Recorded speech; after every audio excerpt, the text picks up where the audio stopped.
Okay, thank you.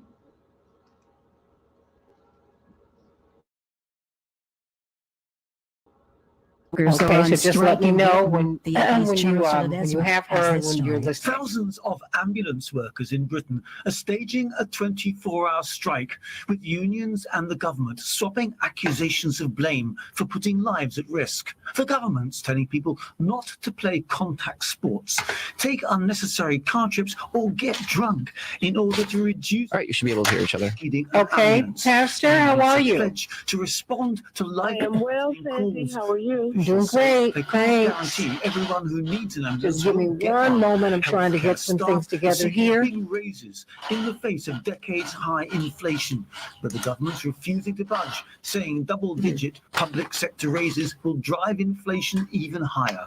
Charles de Ledesma, London. Wall Street was in the green yesterday. The Dow rose 92 points yesterday. I'm Rita Foley, AP News. How much time do we have, Henry? I need you to let me know. 1 minute before. Willow Springs and streaming worldwide Will do. at WCPT820.com. We are Chicago's progressive talk, where facts matter. About 4 minutes. Okay, thank you. Your update. I'll be more specific in a moment. I Here's appreciate the it. latest Chicago weather update. A winter storm watch will go into effect here Thursday afternoon. We'll see cloudy skies here for today, a high around 30 degrees. Winds out of the northeast around 5 to 10 miles per hour. And for tonight's All right, looks like we have 5 minutes. temperatures Thank holding you. steady. That's good. Thursday, a good chance for snow showers 2 to 4 inches possible. Cloudy skies, temperatures climb early, then slowly fall through the day, with areas of blowing still likely. From the Weatherology Weather, I'm meteorologist Jennifer Wojcicki. Currently, it's 8. Also, whenever you're ready, can we get Reverend Vicky Johnson to say something? Okay, Pastor Johnson, can you speak, please? You can always speak I with don't her. understand. I really don't. I mean, I don't know if people thought I was just Pastor trying Johnson, to I cheer need them you to up. turn But the radio, as we turn got the closer and feed closer down. to the election, I was like, The we feed have a is so shot high. here. We have Okay, a it's shot hard to hear, at Henry. not only keeping both houses, but maybe even picking up some seats. It wasn't just that the Okay, polls so at the you need to last turn the minute feed were down, huh? goofy. Republicans, Lindsey Graham, Kevin McCarthy, Mitch McConnell, they all kept telling us there was going to be a red tsunami. I, for Okay. one, thought it was Okay. ridiculous, this Okay, just keep argument talking, that Vicky. women were over Roe v. Wade. Well, it's good to be here. That was in I June. think we're It's a big only deal 4 then. days. Okay, cool. I can hear her. It is Election, and I was thinking, seriously? getting ready for that. Praise the Lord. Keep listening to WCPT 820 because facts matter. The Takedown with Cliff Schechter. Here is all you need to know about How much Elon time do we Musk. have, Henry? He is Donald Trump. 1 moment. Free speech. I believe in free speech for everybody because we don't like the woke mind virus. Of course, likes free speech when people are telling him how great he is from the far right. 3.5 minutes. Okay, Criticizing him, fantastic. not Thank so you. much. He just banned a number of Thank you, high-profile journalists from Pastor. Let me Washington get some of Post, these CNN, down. Aaron Parr, who does independent journalism, and others. Why they criticized Elon Musk. Yes, free speech is a really, really important principle if you're an incel adjacent. And let me know as soon as you can if you get Dr. Knighton, okay? Companies, Will do. for $44 billion. Do they make that kind of an offer to spend an extra $11 billion on a company that's losing money all the time? And he's now losing between $4 and $5 million a day because 80% of the advertisers have fled. There you go. Right wing now, incompetent, terrible businessman. Elon Musk is Donald Trump. Hear more from Cliff at heartlandsignal.com and subscribe to his YouTube page. This is a WCPT Civil Rights Snapshot. We all know the story of Rosa Parks, but she was not the first woman of color to refuse to give up her seat. In 1884, Ida B. Wells was thrown off of a train after refusing to go to the back after buying a first-class ticket. After this incident, Wells began writing articles about the issues of race and politics in the South. Wells's articles also talked about her time being a teacher in a segregated school, which later led to her being fired. Wells later turned her attention to anti-lynching after 3 of her friends were murdered and hung before they could have a trial, even traveling down to the South, risking her own life to get information on lynching, taking her anti-lynching campaign to the White House in 1898, and wouldn't be signed into law until 1918. Wells was a fighter for so many women and people of color. Just a little something to think about when you get off of 290. Please stay vigilant about our civil rights. The fight is never over. The WCPT replay. Former U.S. Attorney Glenn Kirkland. We got 2 minutes. Okay, thank you. Right, because we thought Bob Mueller was going to bring it home, and Bill Barr basically blocked him and lied about his report. We thought Merrick Garland was going to bring it home. I will say now, having seen Merrick Garland operate over the last year and a half, he's a very good man, but he seems to have lost his prosecutorial instincts, and he's behaving more like a judge, which is not what we need out of our attorney general at this moment in history. But what I've been told about Jack Smith is, listen, he's fearless. He will take politically charged cases that are difficult to prove. He has prosecuted Republican politicians and Democrats, and he's not afraid to lose. He's going to do the right thing. And that's precisely the kind of person we need heading up the Trump cases at this point. Keep listening to WCPT 820 because facts matter. My friend and I are taking a trip to Mexico this year, but neither of us 60 seconds. downloaded Babbel and started learning Spanish fast. Want to start getting conversational in another language in as little as 3 weeks? Babbel's quick 10-minute lessons were designed by language experts to be the most efficient and effective way to learn a new language. ¿Cómo te llamas? ¿Cómo te llamas? Babbel, language for life, celebrating 10 million subscriptions sold. Now try Babbel for free at Babbel.com. That's Babbel.com. 30 seconds. Thank you. That's excellent, Henry. We all know the sounds of stress, but you may not know that your daily stress can affect you physically. Stress can give you sleepless nights, a pounding headache, stomach pains, or worse. If you've lost a job, worry about your next meal, or having trouble making it through the day, we can help. Text Stand by. 211-211 to find a solution. WCPT 820, Chicago's progressive talk, where facts matter. The world, change the world, change the world. We can change the world, we can change the world, change the world. This is the Santita Jackson Show. War and hate to a place of love, it's not too late. Gotta save the children, we can't wait. Let's change the world. I am breathing. Hey, everybody. Welcome to the Santita Jackson Show. Can you believe it's just a few days away from Christmas? 4 to be exact. Merry Christmas, everybody, and Happy Hanukkah to our Jewish brothers and sisters. Oh, my goodness, we're preparing for a blizzard here in Chicago. I'm coming to you from WCPT 820, the nation's largest progressive talk radio station. The blizzard is supposed to begin here in Chicago. It has already started up in Minneapolis, but it's supposed to begin here tomorrow. Everybody, please, if you can, stock up. And if your neighbors might not be able to stock up, just share some food, because it might be a really tough weekend. It's supposed to get very, very cold after that. I'm coming to you from WCPT 820, the nation's largest progressive talk radio station, and AM 950 radio, the voice of progressive Minnesota. I want you to meet my morning stars. Hey, Jewel and Barbara and Ashley King and Peter, sending you all much love, and Robert and Carol and Reverend Right Colonial, Reverend Right Colonel Carol out there on the left coast. My girl. Happy Hanukkah to you, Carol, my dear sister. And so many of you, Jewel, hey girl, up there in New York. And I said, Peter, all right. And I said, Gosita, how you doing? Everybody like and share. They're on the Santita Jackson Show YouTube channel, the Santita Jackson Show YouTube channel. Please like and subscribe there. And the Santita Jackson and Friends Facebook page. That is the only place where I can accept friends, everybody. Please like me and join me on Santita Jackson and Friends. Let's talk about President Trump and these taxes, former President Trump and these taxes. How will this impact him politically? What will be the political fallout? What do you think? And of course, Vladimir Zelensky is heading to Washington today. More than $60 billion has been tucked into this omnibus bill to go to Ukraine.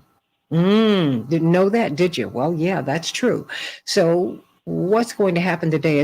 What is he going to say as he addresses Congress? Will he be able to incline more Republicans in his direction who are saying, look, we can't give you just a blank check.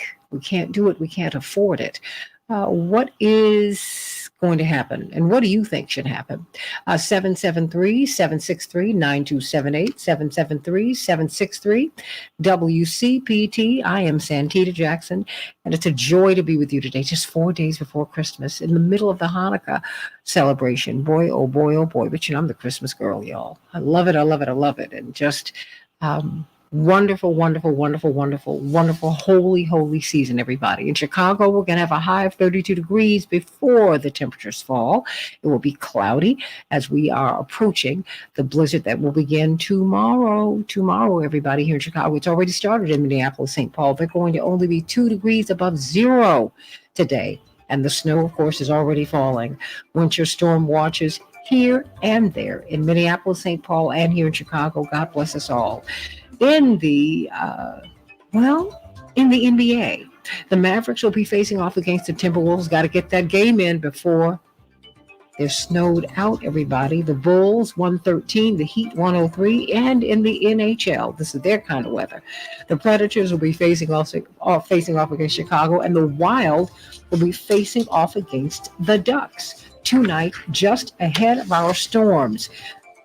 Today is the first official day of winter, everybody, hence the bitter cold. What do you think about that? It's sweeping across the U.S. in the northern hemisphere. The winter solstice marks the shortest day of the year when the earth is at its fullest tilt away from the sun. Many people don't celebrate these religious holidays, and so I say happy winter solstice to you, everybody.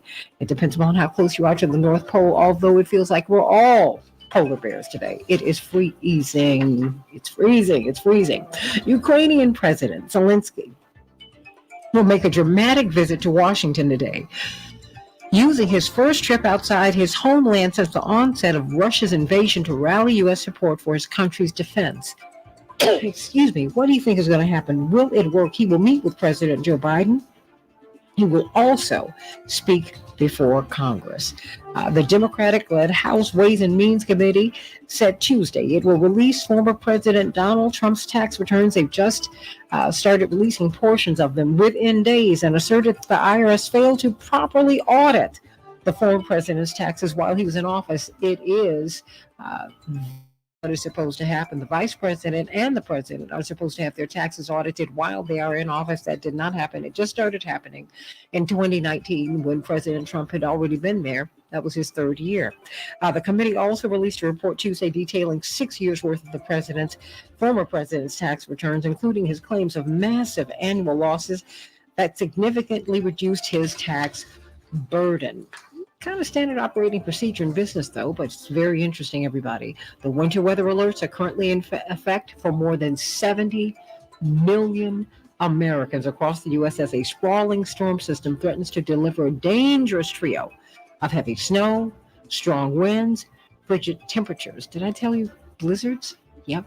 That's what we're dealing with, everybody. Please stay warm, everybody.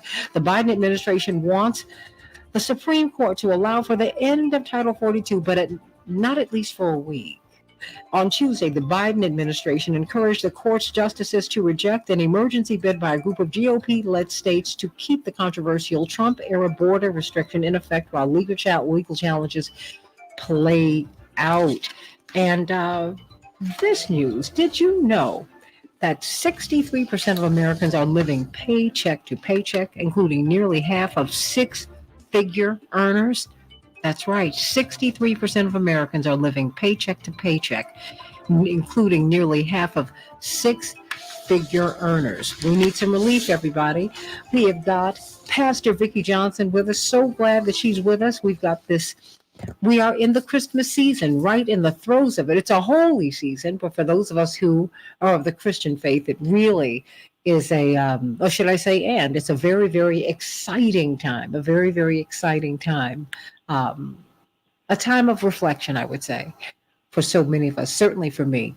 And I pray that everyone will feel the love this weekend. And I hope that it will be so intense, Pastor Johnson, that it will permeate your life throughout the rest of the year, because so many people struggle at this time.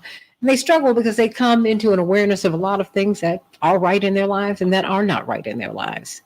But please, everybody, do not alter your lives permanently on a situation that will last temporarily. Say no to suicide. Please don't. Call someone. Call someone. Call someone. And get some help. Pastor Vicki Johnson, 80th and Jeffrey here in Chicago, 80th and Jeffrey right on the corner of the St. Thomas Lutheran Church. She is the pastor, and I'm so glad that you're with us today. Oh, what is the good news?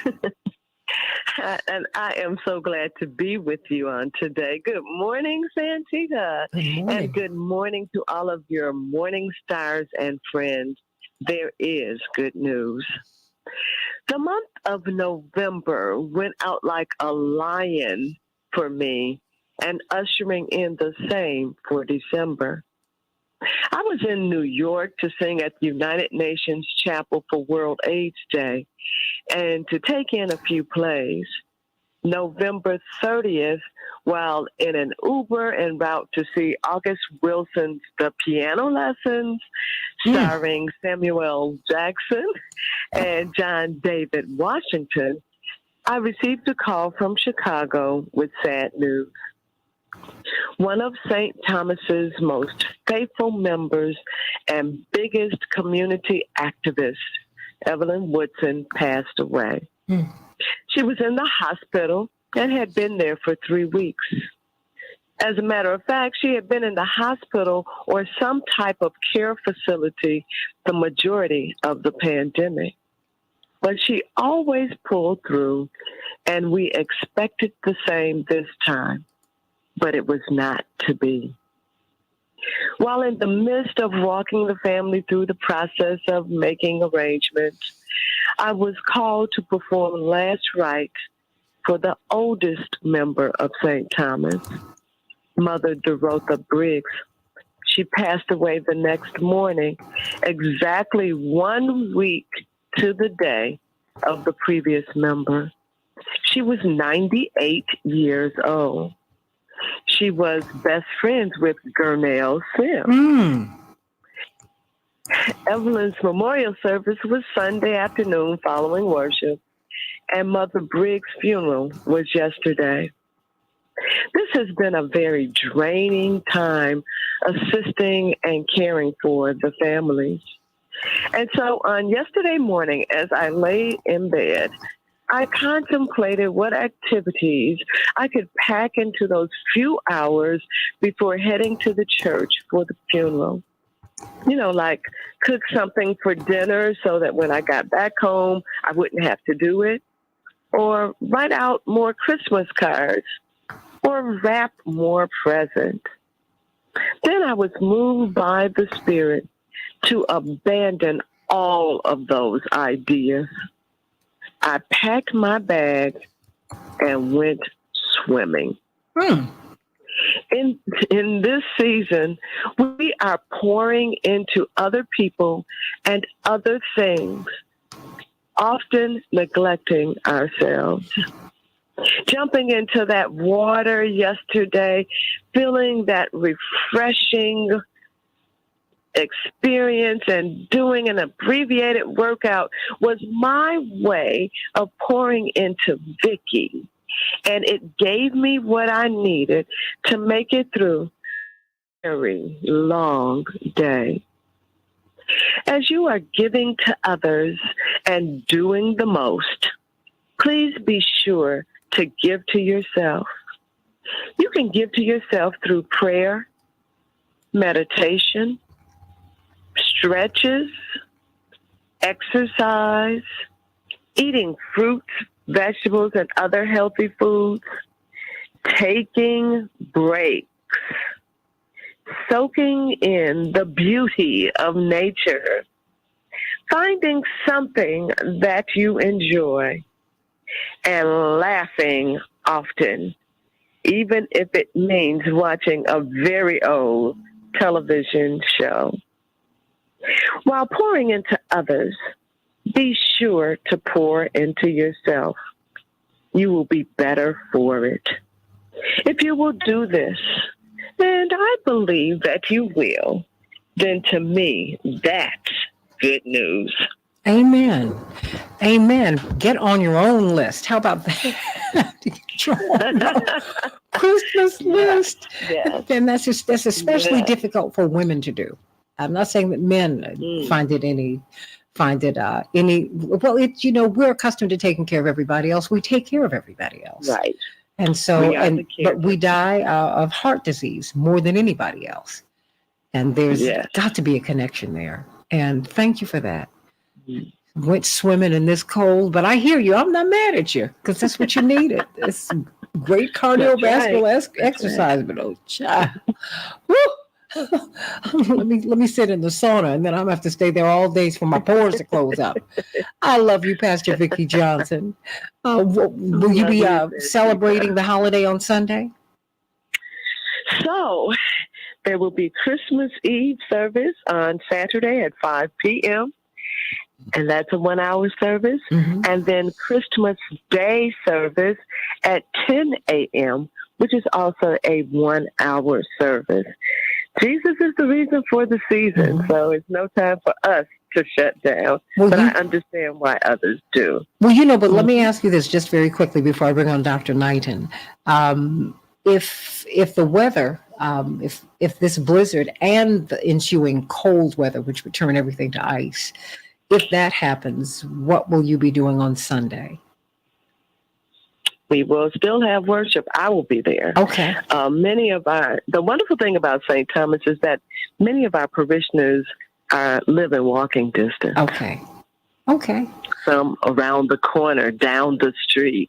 And so it is not as difficult for them to get to the church as it is for others that live in Maywood or in some south suburb. Okay. So, yes, I'll be there, and whoever comes, we'll worship together. Well, I just had to ask that question.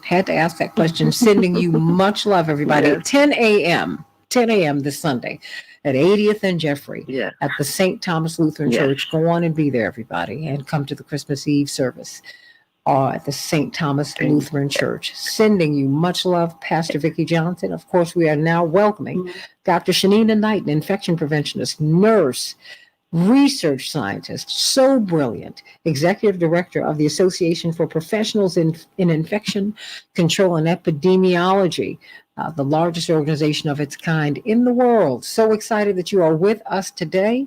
And what do you want us to know? Everybody now is talking about this trifecta, RSV, COVID, and the flu. And now we are going to be gathering, even as we are dealing with. We're supposed to have a blizzard here in Chicago, and all indications are that it will happen. It's already snowing up in Minneapolis, St. Paul. What do you want us to do so that we can stay well? Good morning. So for one, I was going to say I'm in Dallas enjoying good weather. Yes, and doing site visits. And I love y'all, but I'm not going to see y'all next week because I really need to take a true vacation. I gotcha. But yes, but I wanted to say that one of the main things is that we're not really being thoughtful about our activities. Meaning, I'm seeing people wipe their nose and literally touching surfaces while at the airport.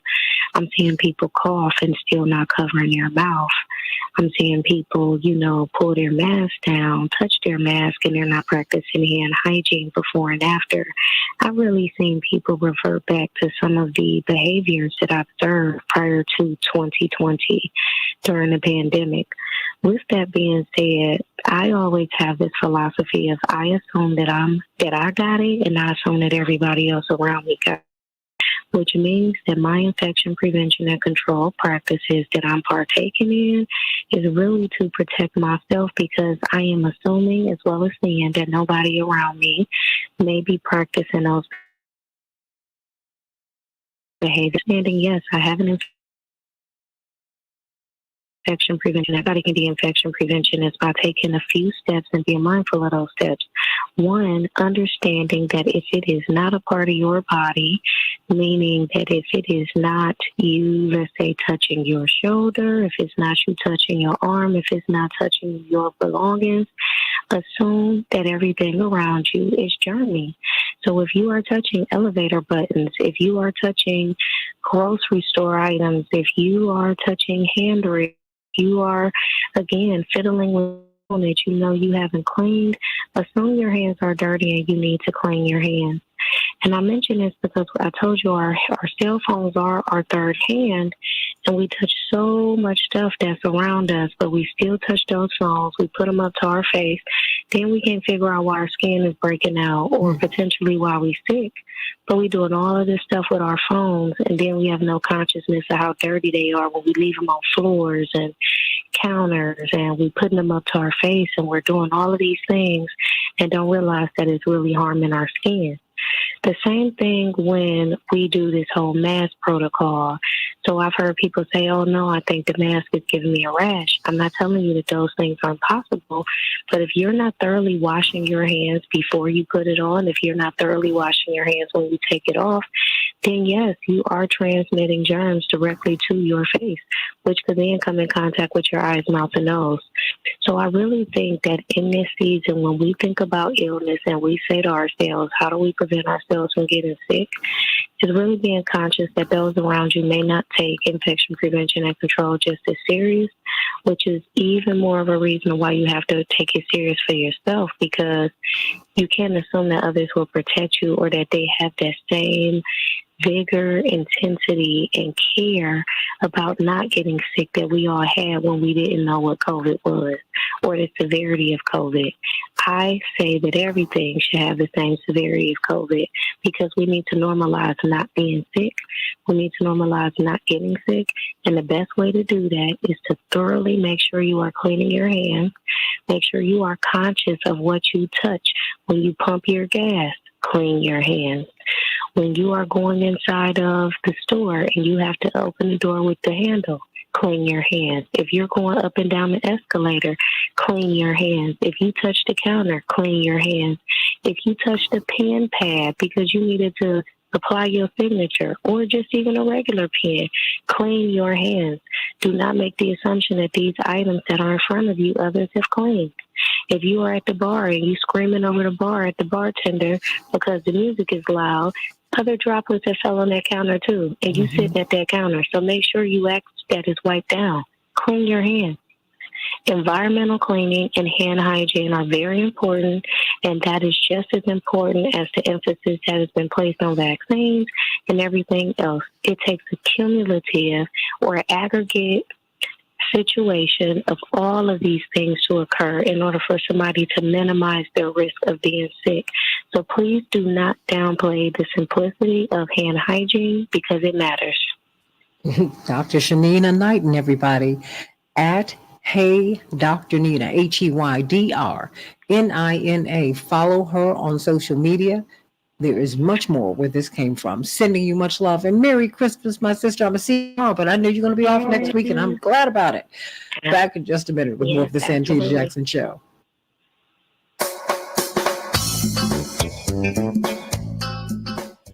Hey, how you doing, hon? Even easier. Driving it home with Patty Vasquez. Now weeknights from 5 to 7 p.m. on WCPT 820.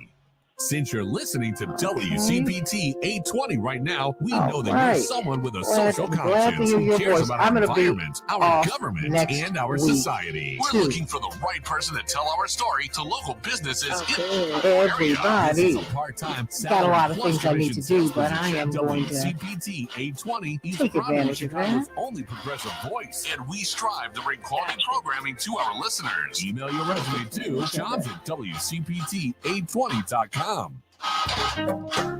Many business owners, entrepreneurs, and independent contractors can't stop themselves from spending all the money as it comes in, then incurring debt to pay taxes and other obligations. Help is available now.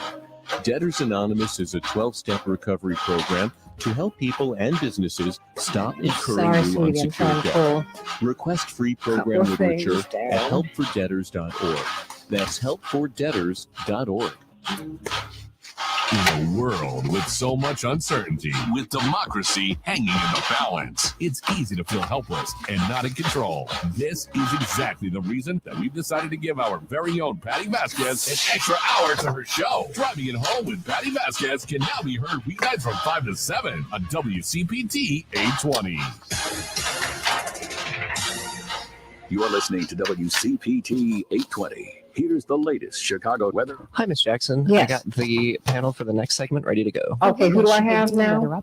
We have Dwight McKee, Attorney C.K. Hoffler, Attorney Daryl Jones, and Attorney Robert Patillo. Okay, fantastic. Attorney Jones? Northeastern. 1 second, just have to patch Oh, that. okay, thank you so For much. tonight, a chance for snow late, cloudy, and temperatures holding steady. Thursday, a good chance for snow showers to. All right, that should be for now. Okay. Cloudy skies, temperatures Hi, higher everybody. than How you solar doing throughout today? the day Merry with areas of blowing Christmas. So likely. We have 2 minutes till the next segment. Center. I'm Thank you. meteorologist Jennifer. Hey, you know what, Vichinsky. Daryl, I'm going to have to Currently, let it's you 8:10. go. We have got, I'm This going to is have to a be toggling WCPT people today Civil because Rights we have Snapshot. got, The National I have Afro-American fewer League, or lines. the NAAL, was formed in I'm finding 1887. Timothy So, but Thomas I need you to Fortune pack sought this to create one of the in first all-black civil rights groups in the about nation. what you Being think born about into Trump. slavery So and seeing I'm the going rise of to groups like the KKK, pivot to you, he felt Daryl. as he needed to fight these injustices by giving a What you, voice to those without what you feel one. the He proposed fallout the is. formation of I'm going to this group send you in a his couple of editorials stories for that the I New want York you to look Age. at. He I'm going to founded be the off group with the next goal of week. combating But when we suppression come of back, I voting want you to rights look at and them. I need inequalities to in call black you and white about school what's funding, happening among with other inequalities. Autumn. For instance, many groups went about tackling Autumn lynching and Manahan? Jim Crow laws, while other groups instead So I focused on need swaying to talk political with you about opinion and that. gaining political power. I had a The good first talk national with, conference took place in Chicago in 1890, where they with, ratified the Constitution, committed to the with fight Rodney Ellis for the rights of about African Americans them across last the night. nation. After years of financial hardships, the Okay. NAAL Friday as well as Ron Reynolds. I'm this wasn't sorry? the end of their fight by any means. Was Ron Reynolds part of the conversation too? Oh, no, this is just Rodney was just calling to me. come and But he change is the part world. of the conversation Please because stay we're vigilant all about our civil rights. working The together on fight all of is this. never over. 60 seconds. Okay. Hey there, I'm Lance Bass, and this is Chip. For more than 100 years, American Humane has been on the front lines protecting animals in times of crisis.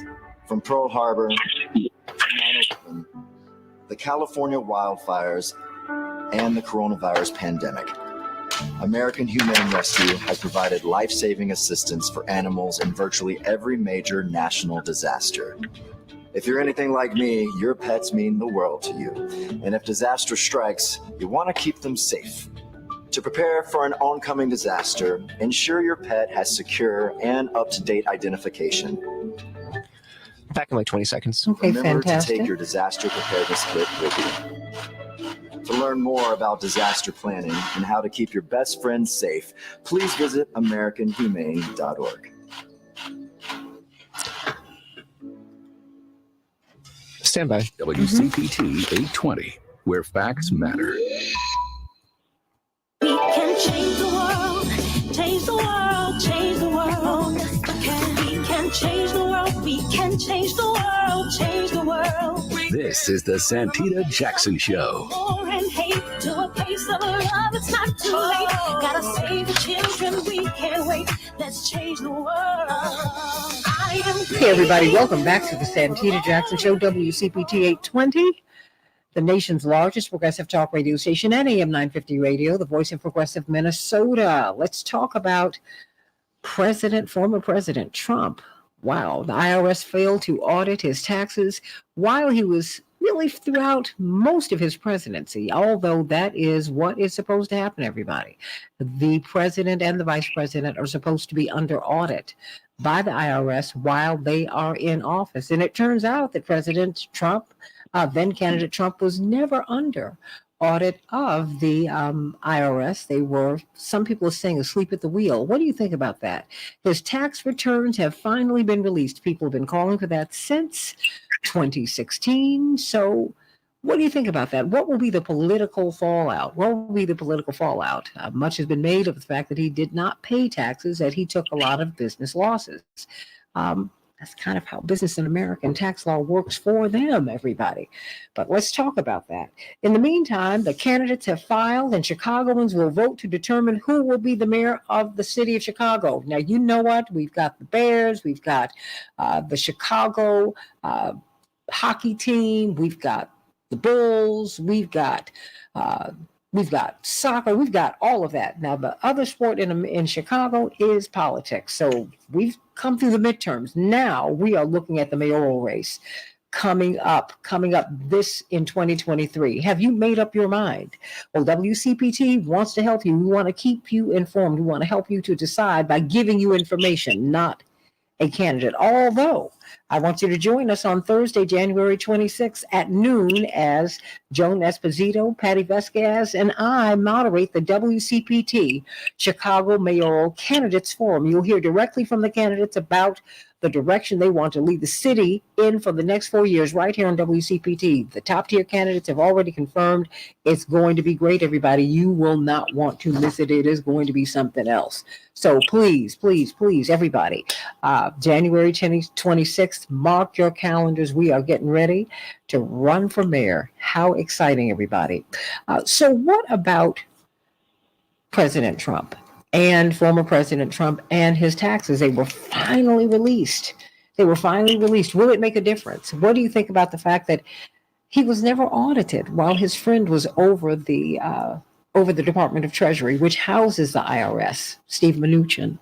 So what do you make of all of this? And what do you make of it all? I want you to call me at 773-763-9278, 773-763-9278. Oh, wow. Since 1977, we've got attorney C.K. Hoffler. We've got Dwight McKee. We have got attorney Robert Patillo. But we're going to start with you, attorney Darrell Jones, chairman of the Transformative Justice Coalition. What do you make of this? What do you think is the political fallout of all of this? Oh, good morning, Santita. I think there's going to be an incredible political fallout that flows from this. Look, we now are going into a new phase. This new phase is now the big tax lie. And, the big piece of this becomes that, we have ordinary Americans that are out here that are being really audited by the IRS for very minor things. And here we have in place, and we're now dealing with this lie that the IRS has sat on and would not disclose and took no action on auditing a sitting president of the United States, doing what they're bound to be doing. And it comes at an interesting time because, I've always said that the integrity of our institutions right now are being tested. We've talked about the integrity of the Supreme Court, the integrity of the Department of Justice. Now it's the integrity of the IRS that's now becoming under scrutiny, and as it relates to this former president and what he's done. So I think that the possible ramifications from this are great, particularly for those who have buttressed, hid, shadowed, anything to cover up this former president, and knowing what was going on at that time. Those who stood behind him, they've got to be held accountable. And that's what this is all about, in my opinion, at this point in time. We know that Steve Mnuchin knew that the returns didn't add up, that Trump's tax returns didn't add up. He knew that he was not under audit, that Trump was not under audit. He knew that he had not complied with turning over the information that sitting presidents are to give to the IRS, and that the IRS are duty bound to ask for and to explore, to look for any collusion or any other vulnerabilities that are there from our top elected official in the country. So there have got to be political ramifications that come from this. The question is, how deep do they go? How far down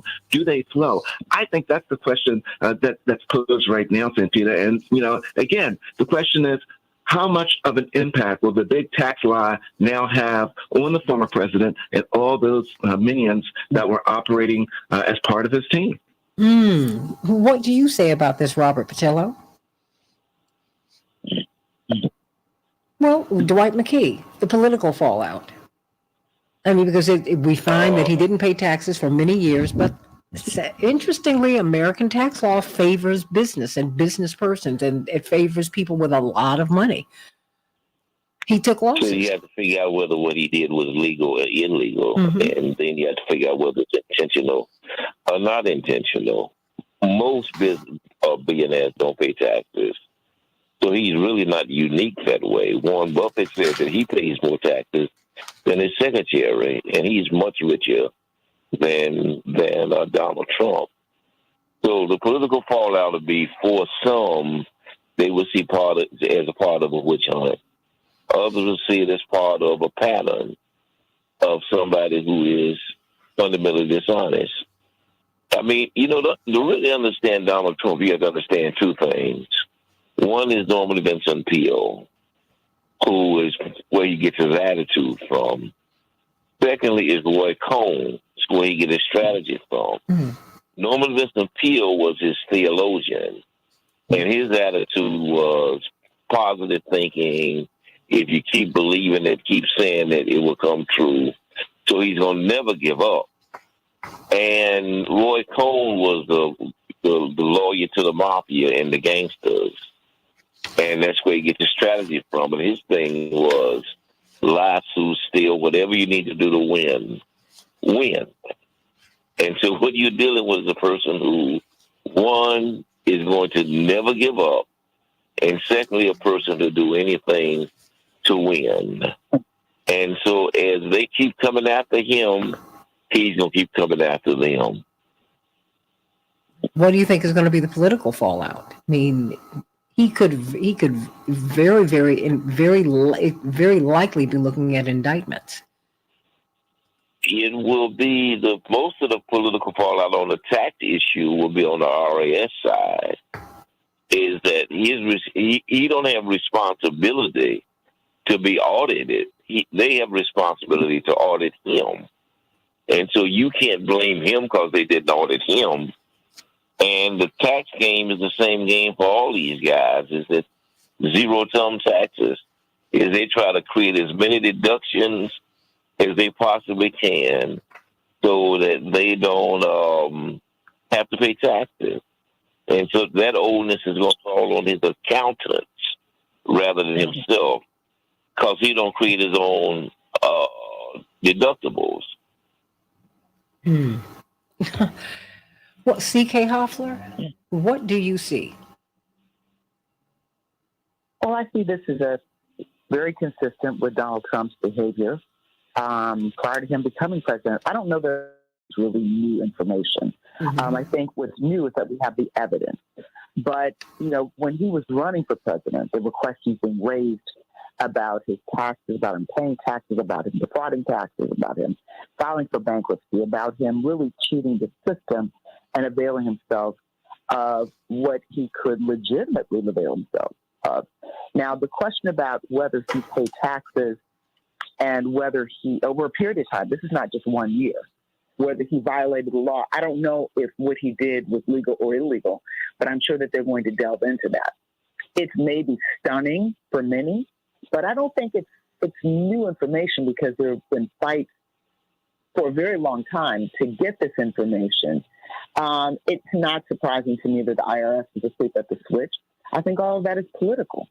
And until there was court action, until there was some mandate or some order, Donald Trump isn't going to turn over anything. Donald Trump isn't going to do anything. Donald Trump is not going to pay anything because he really feels he's entitled. So this information is consistent with mountain of information relative to the former president. It's consistent with its behavior before he ran for office, while he was in office, and now that he's out of office. The only question is, will there be indictments? How many indictments? Who else will be indicted if there are indictments? And then what's going to happen? Will there be political fallout? Absolutely. There's political fallout right now. There's political fallout over the investigation of the events of January 6th. So whatever he does that's arguably wrong, illegal, terrible, awful, despicable, disgraceful, there's going to be political fallout. And will that propel him to the presidency? Well, if he's not in jail, perhaps. So it's always going to be a double-edged sword. But this was the person that we knew to be the person before he became president. The only difference now is that perhaps there's a mountain of evidence to support some of the allegations and some of the views that people had before he became president when he was running for president. And for people who knew about this when he was running for president, it didn't make a difference whatsoever. It really did. They didn't care. They still wanted him in office. And for his base, they're not going to care. They will still want him in office. The people who love him. And the people who don't, do not. Call me at 773-763. WCPT 773-763-978. What do you think is going to be the political fallout? Because, while he does feel the system has also entitled him, Attorney Jones, to certain privileges. I mean, this system privileges, and I think we're seeing it so clearly. It privileges the moneyed. It privileges the oligarchs. The people it privileges people who have businesses. It does not privilege the individual. It does not privilege the wage worker. It just does not privilege you. It does not cover you. It covers people who are making a lot of money or who can make a lot of money. Attorney Jones. No, you're absolutely right. It certainly does privilege them. But one of the interesting pieces that we're going to have to watch with this, with the Trump and the big tax lie piece that's coming now, is one of the things that I find interesting is that during this period right now, he's continuing to dominate the news. He's continuing to make that news cycle. So negative as it may be, those that are in his corner. The championing it, I would suspect, talking about overcoming the odds, the bad IRS, the folks that are after him. This is going to be our champion that's going to fight all this stuff off. He's one of the people. He's, everyone's common enemy is the IRS, and so he's going to be fighting that battle and leading that charge. Daryl, ain't nobody feeling when the IRS comes to your door. You want to run, jump out of a window. You don't want to let them. Come on now. Right. That's what I say. It's a common enemy, common enemy, and so that's one of the things that folks are going to see. Is he going to stand up and fight this fight now? Now, if you're one of those Trump people, you're looking for the fighter to come out, and this could really, and I think that Dwight touched on it a little bit. This could really serve as a rallying call again for those that are surrounding him and that are his big supporters. That this is an example of the system coming after their guy. Dwight McKee, your thoughts? I totally agree with that. Is that this will become another David and Goliath situation, and people will applaud him. Many people will for getting past IRS. Most people see the IRS as an enemy. In fact, one of the issues that Biden is going to have, because they put all these new agents in play, and people resent that. That's going to be a major campaign issue when the campaign starts. And so they will see him as a hero, almost as Robin Hood, who has overcome the system. And he will become envied rather than ridiculed because he figures this out. Even David Chappelle the other day, when he talked about Donald Trump, he's the most honest scoundrel he's ever seen before. He said that if you don't want me to pay taxes, then change the laws. It ain't my fault. I just took advantage of what he is. He essentially said what Warren Buffett said. Warren Buffett said, "I pay more. My secretary pays more taxes than me." And if you want me to pay taxes, then change the laws. I'm only doing what you allow me to do. And so it may be despicable, but is it illegal? That's another question. But before I go to Earl, let me hear from you, Attorney Robert Patillo. Your thoughts about this? It's interesting that they've been pushing this Trump taxes so far.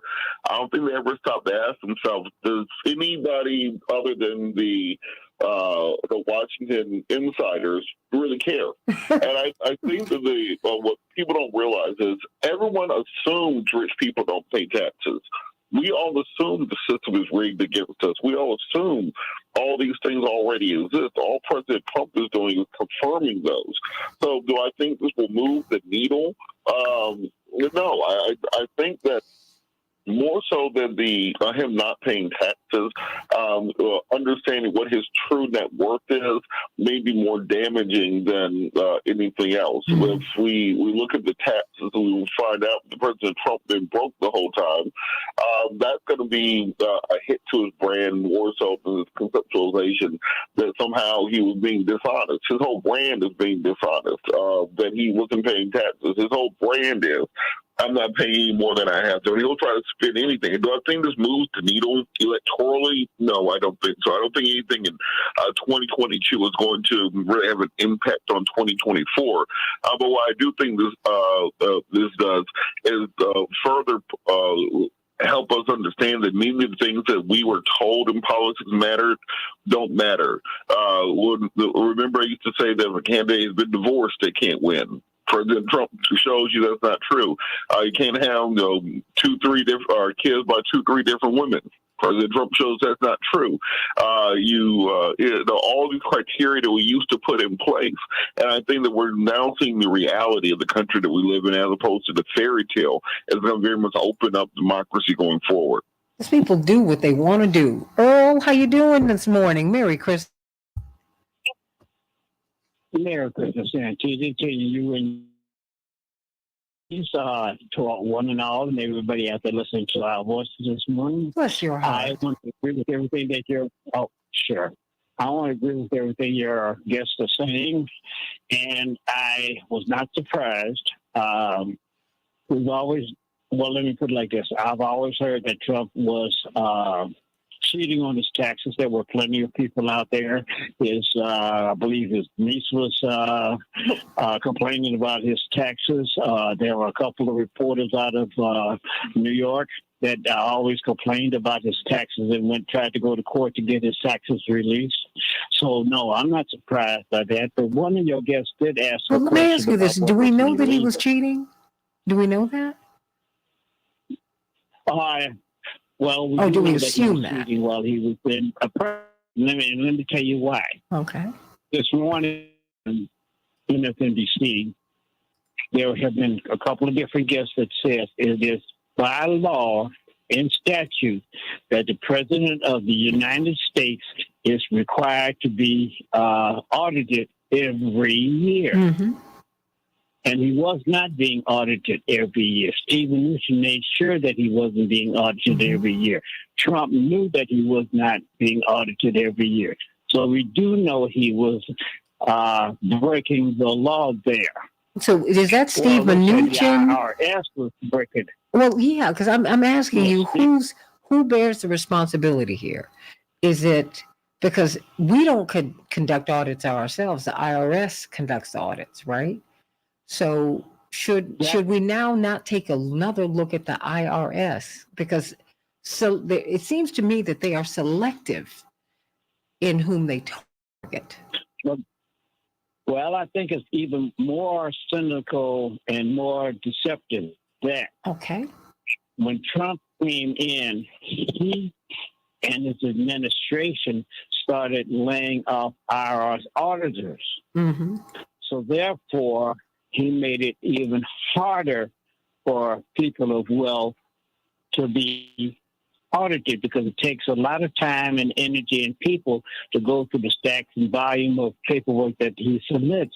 It's much easier to go through my taxes than your taxes. Mm-hmm. So that's why they would, concentrate on the us as opposed to the Trumps and the Elon Musk and all of these very wealthy people, because it takes a bank of people to go through the amount of paperwork that is submitted by these tax experts that submit the tax forms.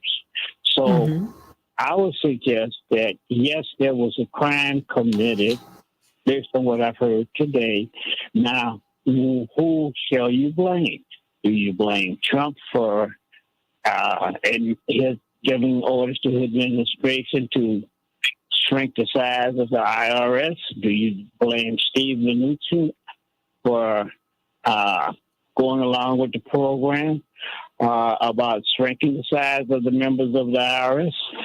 Remember, Trump put the guy in charge of the post office that were ripping out the machines, the automatic machine sorters. But remember, it was Biden who's given us 80,000 plus more IRS agents, right? And let us not forget that Dr. King lived under IRS audit his entire public career, as dissenters do. My parents get audited all the time. And And so I think we have to understand the political nature of this. Let me bring in just Earl, just you stay with us because you can talk to us, you talk with us during the break. Let me bring on Ted. Ted, how you doing this morning? Where are you? Hey, good morning, Santita. How are you? It's great hearing your voice. Yeah, thank you. I appreciate it. You know, I mean, I hate to be this blunt in the holiday season, but I guess there's another level. You know, you guys talk at a high political level, but, you know, on the streets, I guess I'll be blunt. You know, you'd think, I guess they think they're the only ones with guns. You know, and the line in the sand is being drawn. And because they tend to be so boisterous in their misguided beliefs that we now, all of us, know who they are. We all know who our personal enemies are now. And, you know, if you know, Capitol Stormer types think that it's going to end in a war, then, I mean, you know, again, I guess they think there's nobody else ready to fight a war against them. And they're wrong on that. Ted, do you think that's where we are now? Do you think that we're like on the verge of a civil war, a civil conflict? Well, I think it sounds like that's what they want. Okay. But there are a lot of street fighters here, you know, who believe as strongly, if not more strongly than they do. And I see myself and others like me as the bodyguards of those who aren't militant, but are still on the right side. And I don't mean right politically. I mean the just side. And, you know, if that's the only way that they know for this to be remedied, then yeah, I guess so. But I'm telling you, I don't shy away from that. All right. I stand with America. I stand with Illinois. I stand with my family. I stand with the president. I stand with the country. Well, Attorney Jones, before you go, you got about a minute. Where do you see all of this going? I mean, you hear a citizenry who are very, very engaged and who are getting very angry about not just at President Trump. They're looking at, as you just said, as you said at the top, the system for them is lacking integrity. And I think that's what's going to continue to unfold here, Santita, is that, you know, we're going to keep seeing that the emperor has no clothes and all the, you know, problems that exist within the system that we've, you know, really have worked to respect and have respect its integrity that is now coming under question. Here's the part that I think is going to be very interesting, Santita, and that is this. Given the new House, the House that's coming in, you know, House of Representatives that's coming in, don't look to see any House-based investigation into the IRS and the Trump scenario. They're not going to authorize it. So, you know, I don't think there's going to be a federal investigation into this because of the timing of all of this, and that the new House of Representatives that's coming in will not institute any type of investigation. So there's going to be a big cloud that either remains, or if there is an investigation, it's going to be one that is very light and, you know, certainly comes up with an alternative set of facts with regards to what has happened here.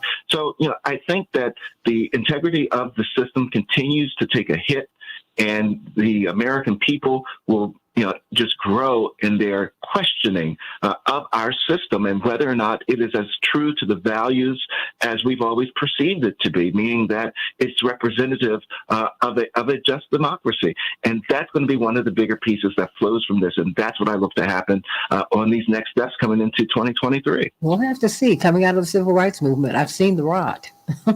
Let's talk about this. Let's talk about what's happening in education in America. Back in just a minute.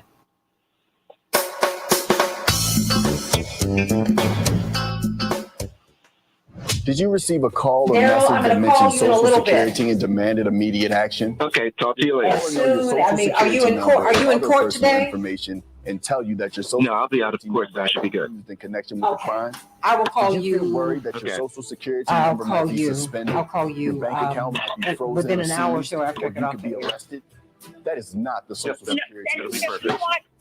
Security will not threaten you, demand Well, you know, I information, think we or might be a little payment. crowded. You see, Email or I text sent you the pictures or list too. documents, or use a real government official's name to gain. I want Daryl to stay on, but Security does I think not we're accept also going to be payments by gift crowded. card, prepaid debit card. I think they're trying to control the number of people who are on. Criminals use these forms of Because payment because I they are have hard all to these big trace. panels. Do not be fooled. They want to get more calls in. So Okay, I'll talk to you a little later, Santita. all right. Thank you, hon. Administration, Office of the Inspector General at oig.ssa.gov. Produced at U.S. taxpayer expense. The Steel Holiday Gift Guide has outdoor power tools and more for everyone on your list. Visit your local steel dealer or go online to steelusa.com/gift guide. Real steel, find yours. This is AP News. I'm Rita Faultley. There's a good chance you're going to see some snow, ice, flooding, or dangerously cold weather leading up to the Christmas holiday. The system is so large, so in the U.S. is actually about 190 million people currently under some type of winter weather advisory. The National Weather Service's Bob Oravec. Who's going to get what? The AP's Jennifer King has that. Snow and sleet in the Pacific Northwest Tuesday led to traffic jams, spinouts, and hundreds of flights being canceled or delayed in Seattle. KOMO TV captured Shoreline, Washington residents scraping ice off their cars and sledding in the streets.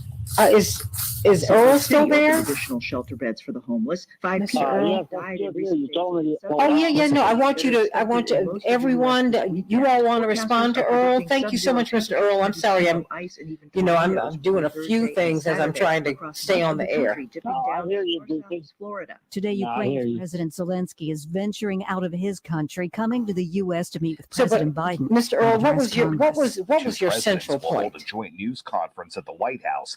My central point is that Trump was correct. This system, I expect the system to be even more corrupt. And so, no, I was not surprised to hear that there was lies and malfeasance in connection with the IRS. And I didn't expect any more because he shrunk the size of the agents that were doing the auditing. And so, therefore, a House committee said required IRS audits of Donald Trump tax filings were delayed. The indication is they began more than 2 years into his presidency. I think that all of this is exposing tax filings of the former president. Hall of Fame running back Franco Harris has died. He was 72. This is Franco Harris passed. Oh my Lord! I had the biggest crush on him. Bankman-Fried has a hearing today. Oh my The AP's gosh! Norman Hall has this. The hearing on FTX founder Sam Bankman-Fried's extradition to the U.S. will be held today. Sam Bankman-Fried will have a hearing in a Bahamian court on his possible extradition to the U.S. to face criminal charges related to the collapse of cryptocurrency exchange FTX. This is the anniversary of the Immaculate Conception, too, on Sunday. They have a big program about it. The whole football world is dedicated to the Immaculate Conception, which was the past. Oh, yeah, that he caught. My goodness. Prosecutors allege he played a central role in the collapse of FTX. Oh, my God. The 50th anniversary. I'm Norman Hall. Wells Fargo's agreed to pay billions to settle charges it charged illegal fees and interest on mortgages and auto Sent him loans. right into legend. $3.7 billion. Harris? I'm Oh, Rita my Foley, goodness. AP News. I was in love with Franco Harris. And when I went to Carnegie Mellon, the summer of 1980, when I was in Carnegie Mellon in college for the summer, before I went away to college, every street I walked down by Carnegie Mellon University, I was looking for Franco Harris. Hi, Ms. Jackson. I have Attorney Pancher, Dr. Michael Baer, and Dr. Julianne Malveaux. Oh, ready to Malveaux. go. Uh-huh. Malveaux. Oh, honey, I was looking for Franco Harris. 10 miles per hour. Then for tonight, slight chance for snow late. Girl, he was gorgeous. Oh my gosh. Showers 2 to 4 inches. And he was so young. Temperatures climb early, then slowly fall through the day. 72. Areas so likely. From the Weatherology And he looked Center, great I'm too. meteorologist Oh my Jennifer gosh, what Vuchitsky. happened? Currently, it's 18. With the night About 2 minutes. went off through the house, not a creature was stirring, not even a mouse. The stockings were hung by the chimney. Girl, I of the was chair in hopes love. that Saint Nick Oh, would my soon be gosh. there. The children were nestled all snug in their bed, but visions of dentures I am ran so through Nick's hurt. head. And Oh, Mama my in her gosh. kerchief holding his teeth. But he was wondering how only he could ever 72. afford What it. happened? When out of the kitchen arose such a clatter, I sprang from my bed to see what's the matter. We need Dr. Pellick and her total dentistry crew to fix Nick's smile and make him like new. And then in a twinkling, I heard the ring. Praying Dr. Pellick's office, we'd be seen. She got us in and took care of Nick's grin. His eyes, how they twinkled, his dimples, how merry. His cheeks were like roses, his nose like a cherry. 72, that Grateful was with it. Nick for the total dentistry team. And then they exclaimed as he drove off site, share a smile with someone and may your holidays be bright. CK, you know, now I'm ill, girl. Practice like no other. 847-358-2477. But CK, you have everything. Dr. Malvo? This is Joan Esposito, and here at WCPT, Okay, 60 seconds. so much that we're spotlighting an Dr. adoptable Bayer? adorable dog or cat every month. Our friends from the Anti-Cruelty Society will be I'm going to ask you to give us celebrity give us on an the encapsulation of the story that you WCPT820.com sent. homepage. Attorney Every month Fancher. We'll talk live to them. And Good morning. Good morning. Stand by, everybody. We've got Dwight McKee and, of course, CK Hoffler. Attorney Hoffler, let's go to Dr. Bayer and have him Has your give us a gambling become snapshot a of the financial and story. emotional problem? Is your life Okay. unmanageable and you're starting to lose hope that you can put an end to the Of madness? course, we've got You don't have Dr. to suffer Malvo because alone. we're working There with is Autumn Members of Manahan's Gamblers family. Anonymous are ready to welcome and support you. I got to talk to you about that today, CK. We have been where Or you you are call her today. Dr. Please Malvo. visit our Either website way. at www. Oh, Franco Harris going sick. And learn more about how your life can get better. That's www.gachicago.org. Hey, where's Hal Sparks? I'm not sure where he is now, but I know where you can find him Saturdays at 11. He'll be right here on WCPT 820, the Hal Sparks radio program, mega worldwide. We can change the world, change the world, change the world. We can change the world, we can change the world, change the world. This is the Santita Jackson Show. War and hate to a place of love, it's not too late. Gotta save the children, we can't wait. Let's change the world. I am Hey, everybody. Welcome to the Santita Jackson Show. It's Wednesday, December 21st, 4 days before Christmas, everybody. Merry Christmas, everybody. And happy Hanukkah to our Jewish brothers and sisters. Yay, yay, yay, yay, yay. WCPT 820, the nation's largest progressive talk radio station. That is my home, as is AM 950 Radio, the voice of progressive Minnesota. Let's talk about education today. Of course, earlier this week, we talked about Autumn Manahan, the young lady who is still the would-be valedictorian of her class at Slayton's high school, Slayton, Texas's high school, racially taunted. The young boy, the young man, her classmate who was taunting her, calling her the N-word, he's living life as usual. And Autumn is really struggling. And they still have her in this school that is essentially a jail where she must dress up in prison gear. But something else disturbing is happening with our children. And we're going to have Dr. Michael Baer to talk to us about it. And Dr. Julianne Malvo, esteemed educator, president emeritus of Bennett College for Women, MIT economist, so much brilliance she has. And of course, she's the dean of ethnic studies at Cal State Los Angeles. And of course, legal Q&A with CK. You got to help us to understand what we're dealing with, CK Hoffler. Before we get into this, I've got to dedicate the show today to Steelers Hall of Fame running back Franco Harris. Just got the word that he made his transition at the tender age of 72. And Dwight McKee reminded us of the Immaculate Reception, which it's one of the greatest plays in all of football. Yes, I am a football fan. My father made me watch. He said, half the world is male. We watch football. I don't want you to be left out of conversations. How about that? Plus, he's gorgeous. Oh, my gosh. Bless his heart. And no cause of death, no understanding of what happened to him. But the great Franco Harris has made his transition.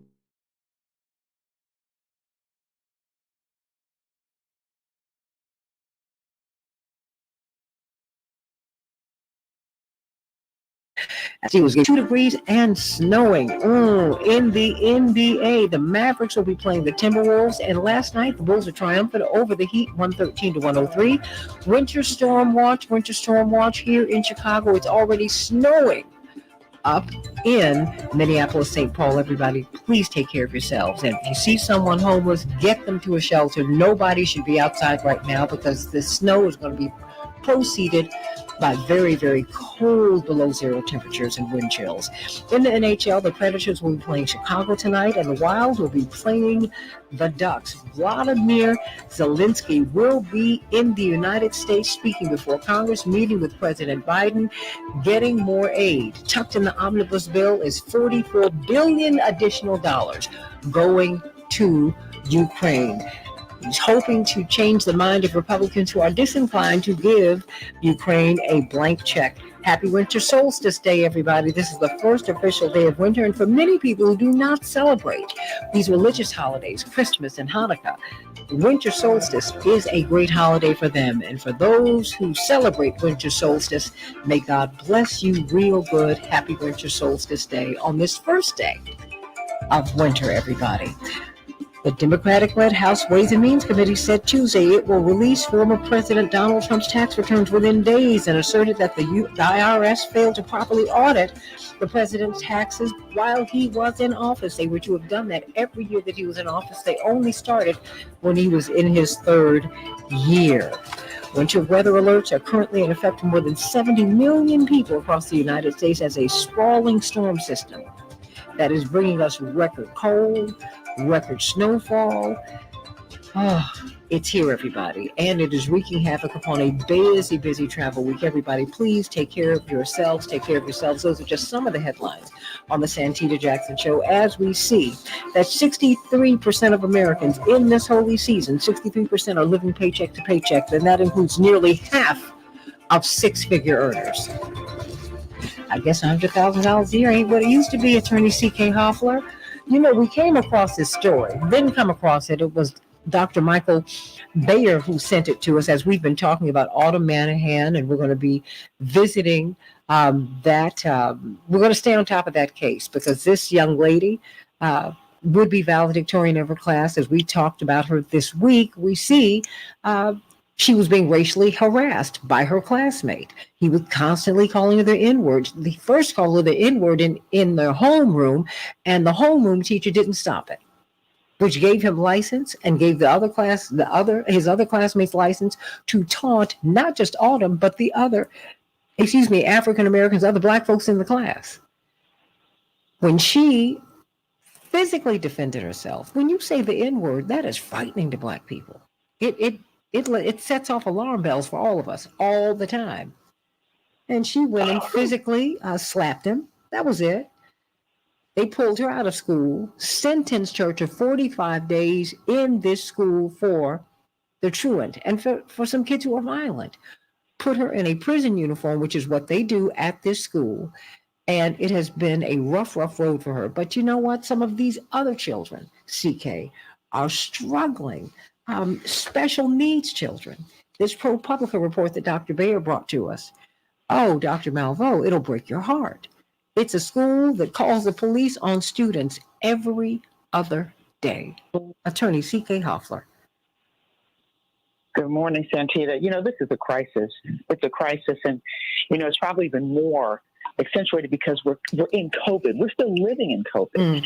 And the one thing that we know is during COVID, all of the students, all the children, I don't care if they were in public schools or private schools, were set back in some way, not just socially, but academically.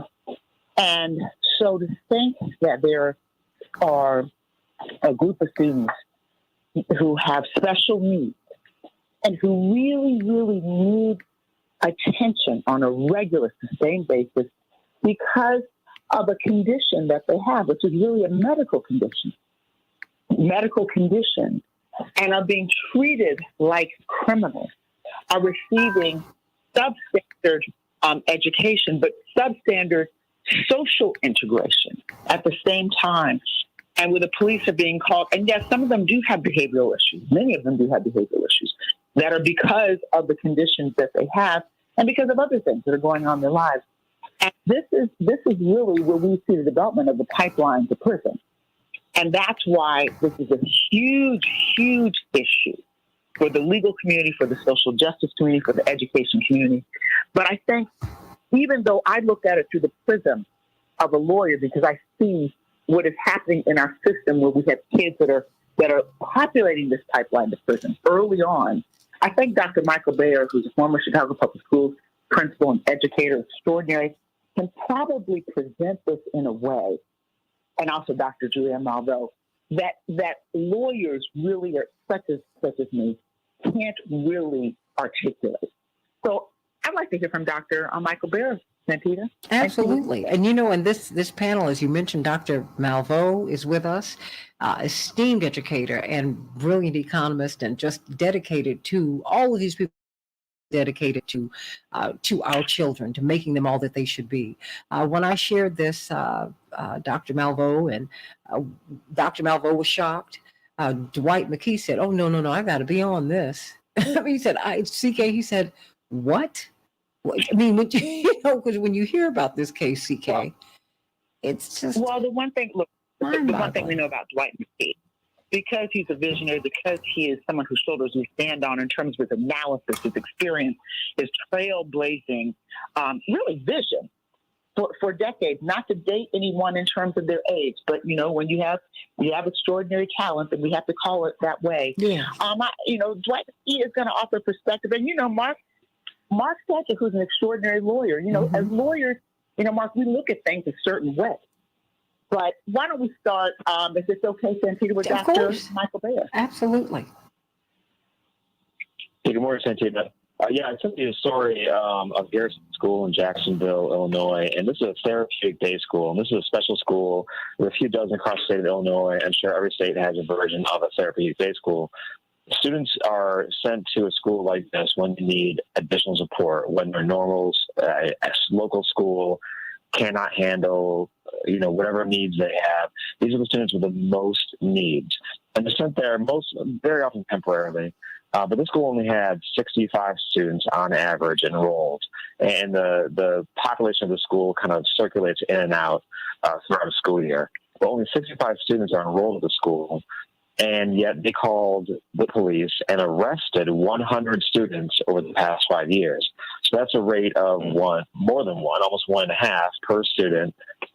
So if you go to the school, you have a very high rate of being arrested. And they don't just arrest them like a play version of prison. They actually bring the kid down to the police station, which is 2 miles away, fingerprint them, give them a mugshot, book them.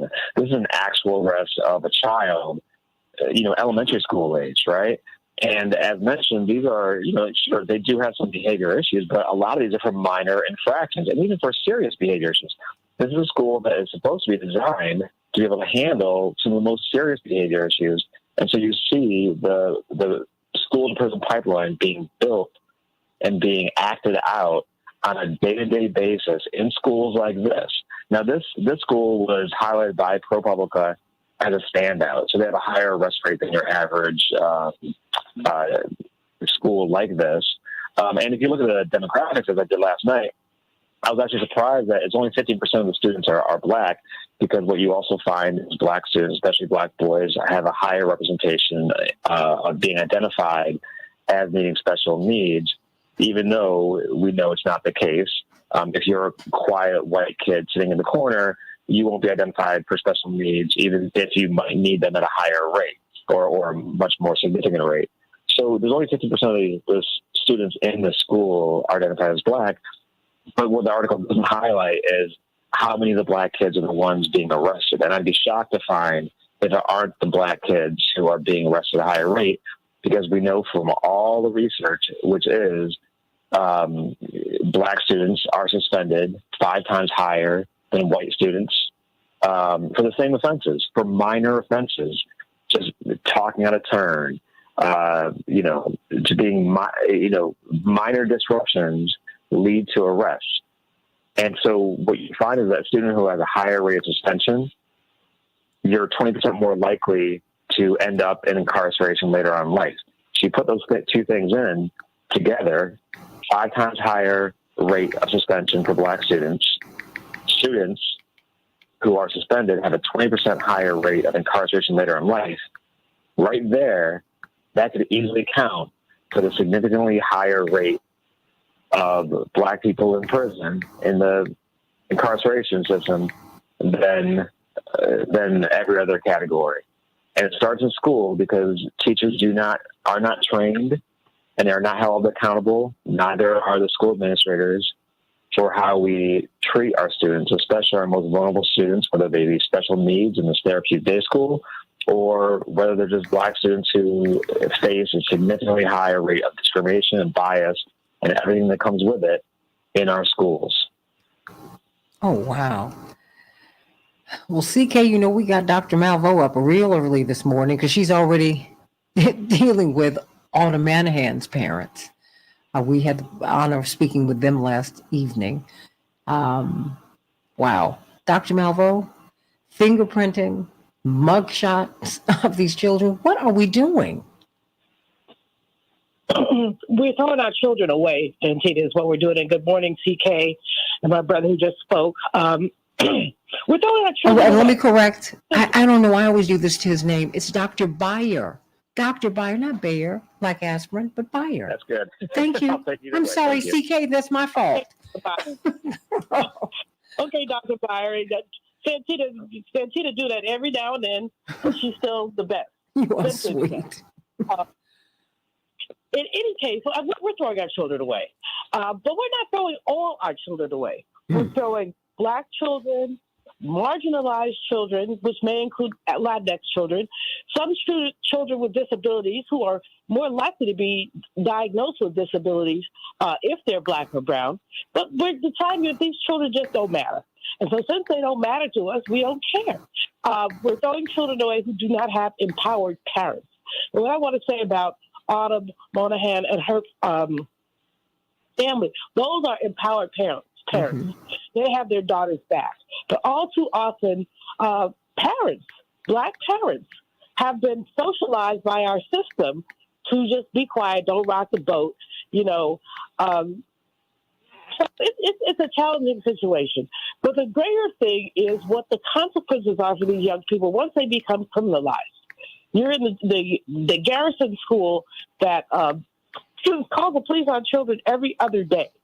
Every other day. Those young people have been criminalized. They've been arrested. They have records. How does this affect their ability to matriculate in college or even in trade school? It will have an impact. And so what we know is that our society, first of all, is virulent anti-Blackness, but it's also, we look at what's happened to our teacher corps. When we look at what happened to our teacher corps, we have fewer Black teachers, and they're struggling. And they're dealing with administrators who are racist or racially biased. We're dealing with, or ignorant. Maybe they're not racist, maybe they're just ignorant. But that is then on the fault of the school. Well, we should be, if you're not accustomed to dealing with people in certain cultures, you should be trained before you get a job in a school like that. But we really have our young people being attacked. When I heard the Autumn story, I told you on Sunday, I cried. When I thought about this young woman, 17 years old, with the world in front of her, would-be valedictorian, and everything snatched away from her. Because an evil white boy, and it's not just one, it was 6 of them. But she just wasn't being hazed by one person, she was being hazed by 6 white boys. And I found out from Autumn's mom the reason why they haven't been disciplined. Guess why? They're athletes. They're student athletes. And discipline for them would have them being removed from the school, from not the school, from the team. So in order to keep those punks on the team, they allowed this little girl to be essentially brutalized, verbally brutalized on a regular basis. She complained, her mom complained, nobody did anything because these guys were athletes. Unbelievable, CK. So we prioritize athletics. We prioritize athletics over academics. I know all y'all Jacksons are football fans and all that good stuff. Yes. I'm not. Well, honey, I was in love with Franco Harris. Just leave me alone. Stop. Well, I will tell you, though, I did have the opportunity of meeting him, and I just about melted. And it was so damn fine, it's not even funny. Not even. And we mourn his passage. Yes, we do. Oh, Lord. Well, I would say, where are my heart pills? But let me just say this to Dr. Malvoy's point. I mean, I have both of my sons are athletes. Both of them, one plays college football at Kansas State, the other one is headed to Clemson. I'm very sensitive to sometimes how athletes get a pass, particularly in private schools. So that's where my sons are. But I will say this, it is up to the parents like me. You cannot raise young Black men who are athletes and let them believe that they're going to get a pass. You have to do the exact opposite. Because they will not get a pass. They will go to jail because first and foremost, before being an athlete, they're young Black men. So that I just want to put that caveat in there because I live in the world of athletics, and at least for the next 4 or so years, we'll be living in that world because of the where my children are. But absolutely, positively, I have a case right now. To your point, Dr. Malvo, a case right now in the Atlanta metropolitan area against one of its largest and most prominent private schools, where not one, but 2 young Black girls were sexually assaulted by a football player.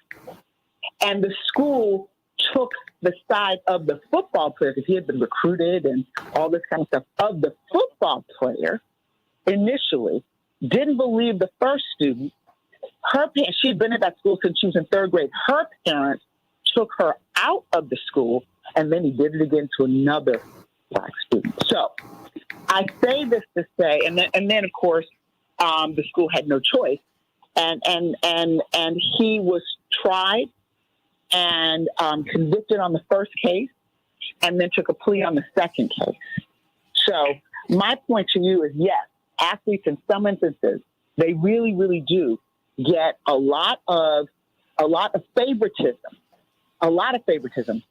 But Black athletes don't always get a lot of favoritism, or if they do, it's justice delayed because you're pushing it down the line, and at some point, justice is going to kick in, and it's going to be more severe than the white athlete. So for this young girl to have been teased, to have been called the N-word, to have been pushed into a corner that way for her career by a number of athletes is tragic. But it's tragic and makes no sense. But arresting and fingerprinting these kids, and then putting the arrest in the paper. I mean, I think that's one of the things that, I cannot wait to hear what Dwight McKee, Robert Patillo, attorney Mark Fancher have to say about this. And I mean, Dr. Bayer putting them in the paper. Are you serious? I mean, how do you? That's part of the system, right? I mean, if you look at basic psychology, Maslow's hierarchy of needs, that you need physiological needs, right? Shelter, right, just to live. The next thing is safety needs. And what schools do by suspending kids for minor infractions that other kids get off the hook for, by calling the police on them. Even if they're not arrested, the police are called regularly to schools all over this nation. And they come into classrooms, they come into offices, they talk to kids. They're used as a tool to threaten and bully kids. Then if they're pulled out, they walk into a police car, they get that perp walk, right? Students have experienced that. They get a perp walk. Every single kid is looking out the window saying, "Look at little Johnny, he's going to jail." And then at this school, this town has nothing else going on, so they put it in the paper. I mean, it's criminal what they do to these children. And so these children who experience this grow up thinking the world does not want them, the world does not need them, the world does not love them, the world hates them. And so how are you going to, as a child, can you imagine, we've all been children, think about how fragile your minds are, how fragile your emotions are, and you're being told by everyone who is supposed to express love for you that you are not valued, you are not wanted. So what do you think is going to happen? Do you think they're going to learn? Do you think they're going to change? Do you think the child's going to improve? No, they're going to go down, what we call the wrong path or whatnot. Well, stay right there. It only gets worse after that. No, stay right there. I mean, you're normalizing prison for them. Back in just a minute on the Santita Jackson Show. Oh, unbelievable. This is WCPT. You can hear the Stephanie Miller Show every weekday. There you go. Well, I just sent you a text, right? Right. Okay. For accurate news coverage. I will tell you what Donald Trump is doing is not only an exercise in ego, but it's dangerous to the future of this country. Like you, the United States wants this war to end. The only country standing in the way of that is Russia. And factual conversations. The Republicans are defending a system that is in place today that allows murderers and rapists and domestic abusers to buy their way out of jail. Chicago's Progressive Talk. The hospitality industry is at the top of that list, and I'm confident that this But ordinance I will think help them. WCPT. they're being. Henry, can you bring the feed down just a bit? Brad Keselowski, driver of the number. We'll do. Okay, thank you, so we can talk with each other. Did you know one of the most? Is that better? Yes, that's wonderful. Thank you so much, Henry. Driving on the road is having the right pressure in your tires. This is really. I mean, just. Help you get the best gas mileage. I think that we need Check your to tire pressure at least congregate this information because we're seeing it disaggregated. A message from the U.S. It seems like our children everywhere from coast to coast are being criminalized. Excuse me, in the public school system, and particularly in the public school system. But they don't do this at these private schools, and particularly the elite ones. They don't do that. We continue to move in the right direction. I disagree with Santita. They do it in the private schools as much. Well, now let me start. Excuse me, because my niece is leading an initiative on racism. You're listening Excuse me, in these prep schools. 820. Here's the latest Chicago. But do they do the perp walk to these kids in the private schools? Here's in the the prep Chicago schools? weather update. A winter storm I would argue not as often. Thursday afternoon. We'll see cloudy skies right? here for today, high around 30 degrees. Wait a minute. I'm sorry. Around 5 to 10 miles Henry, you per need to bring hour. that down, hon. For We tonight, can't hear sun each chance other. for snow, lake, cloudy, and temperature. Okay. I'm sorry, Dr. Bayer. So they don't do the perp walks necessarily, but who are the kids who get kicked out of the private schools? Who are the kids who aren't allowed to enroll? Oh, wait a minute, the black It's ones. software. Yeah. The black ones and the ones who they're on private scholarship. schools, Yeah. We're back in 2 minutes, so heads up. their head. So it's the same. This has been going on for forever in this country. And the thing that hasn't been addressed, here in Chicago, we have Arnie Duncan, who was the Secretary of Education under Obama, who did the No Child Left Behind, which was focused on academics. What we haven't had is a national movement on school discipline. And I would argue that's more important than academics because you can't learn if you don't feel safe in your school. You can't learn if you're afraid your teacher's going to call the cops on you. You can't. Well, but he and Rahm ushered in the firing of all these black and brown teachers now, particularly the black ones. Yep. I mean, they did that. And it's a horrible thing that they did. I mean, Dwight, we saw it happen. You close these schools that are named after these black heroes. We lost the black middle class here. And that was, and Rahm Emanuel told the head of the teachers union, Karen Lewis, may she rest in peace. Well, 25% of them won't make it anyway. He said that to her. Yeah. Back in 60. Well, No Child Left Behind was based on the Texas Miracle. It was based on George Bush's work, and the Texas Miracle turned out to be a fraud. So even though, and we see it every single day, we boast about higher graduation rates. Well, how much is that diploma worth? It's worth less than it was 5 years ago and 10 years ago, because now we have schools here in Chicago, and they're called, I forget what they're called, but if a kid is behind on high school credits, 30 seconds. Graduate, you send them to one of these special schools, and they can graduate in 2 months. Do you really think they learn everything in 2 months? Of course not. They just put them through the system, and then we kick them on the street, and they say, we got a high school diploma, but they can't get a job because they don't know how to read and write. Whew, CK, you got your work cut out for you, kids. You got all these people who got something to say, but stand by. It's a lot. I'm trying to get over these kids getting the mug shots. Okay, stand by.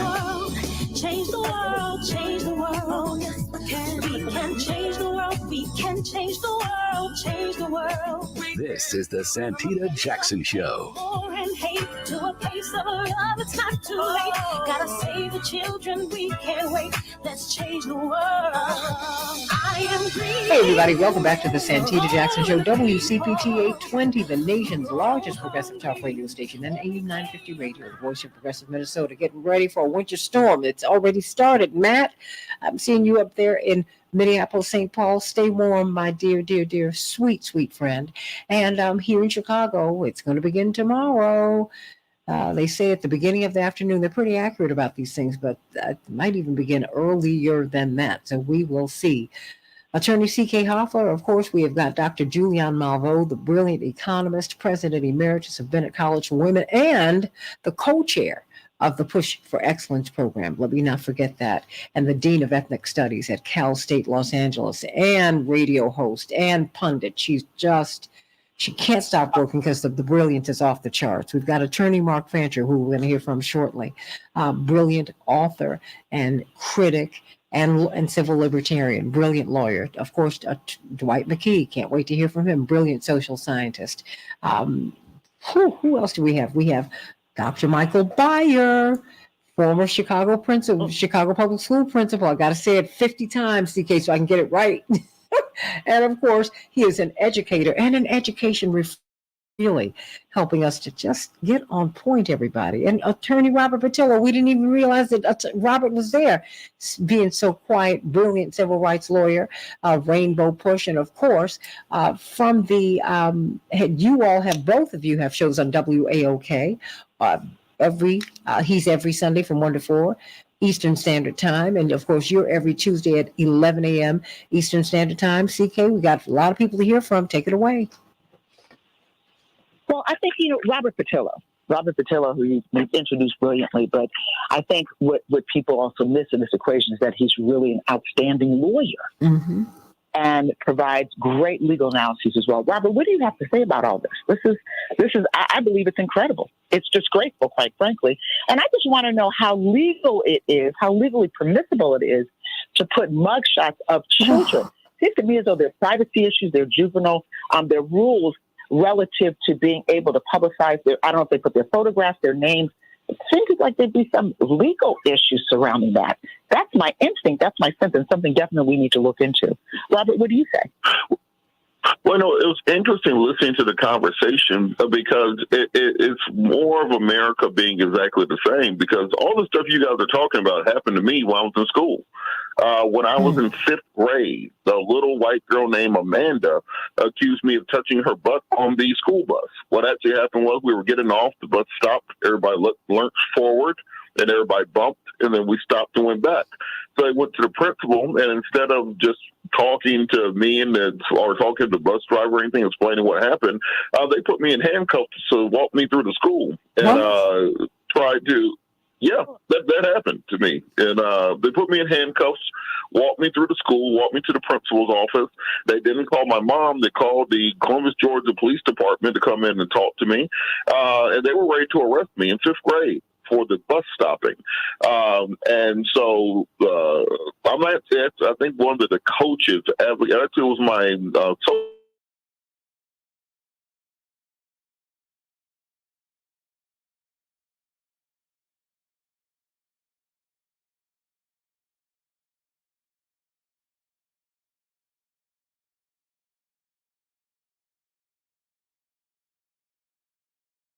for 2 weeks for literally nothing at all. And I think to myself, tell this day often that if I wasn't, the top student in the class, if I wasn't, I didn't have a teacher who was willing to advocate for me, they would have took me to jail.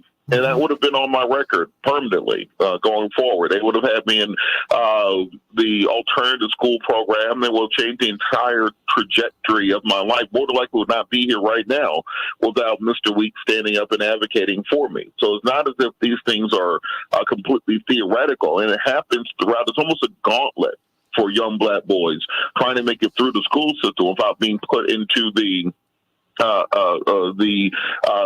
place of being considered a problem or a bad kid, XYZ.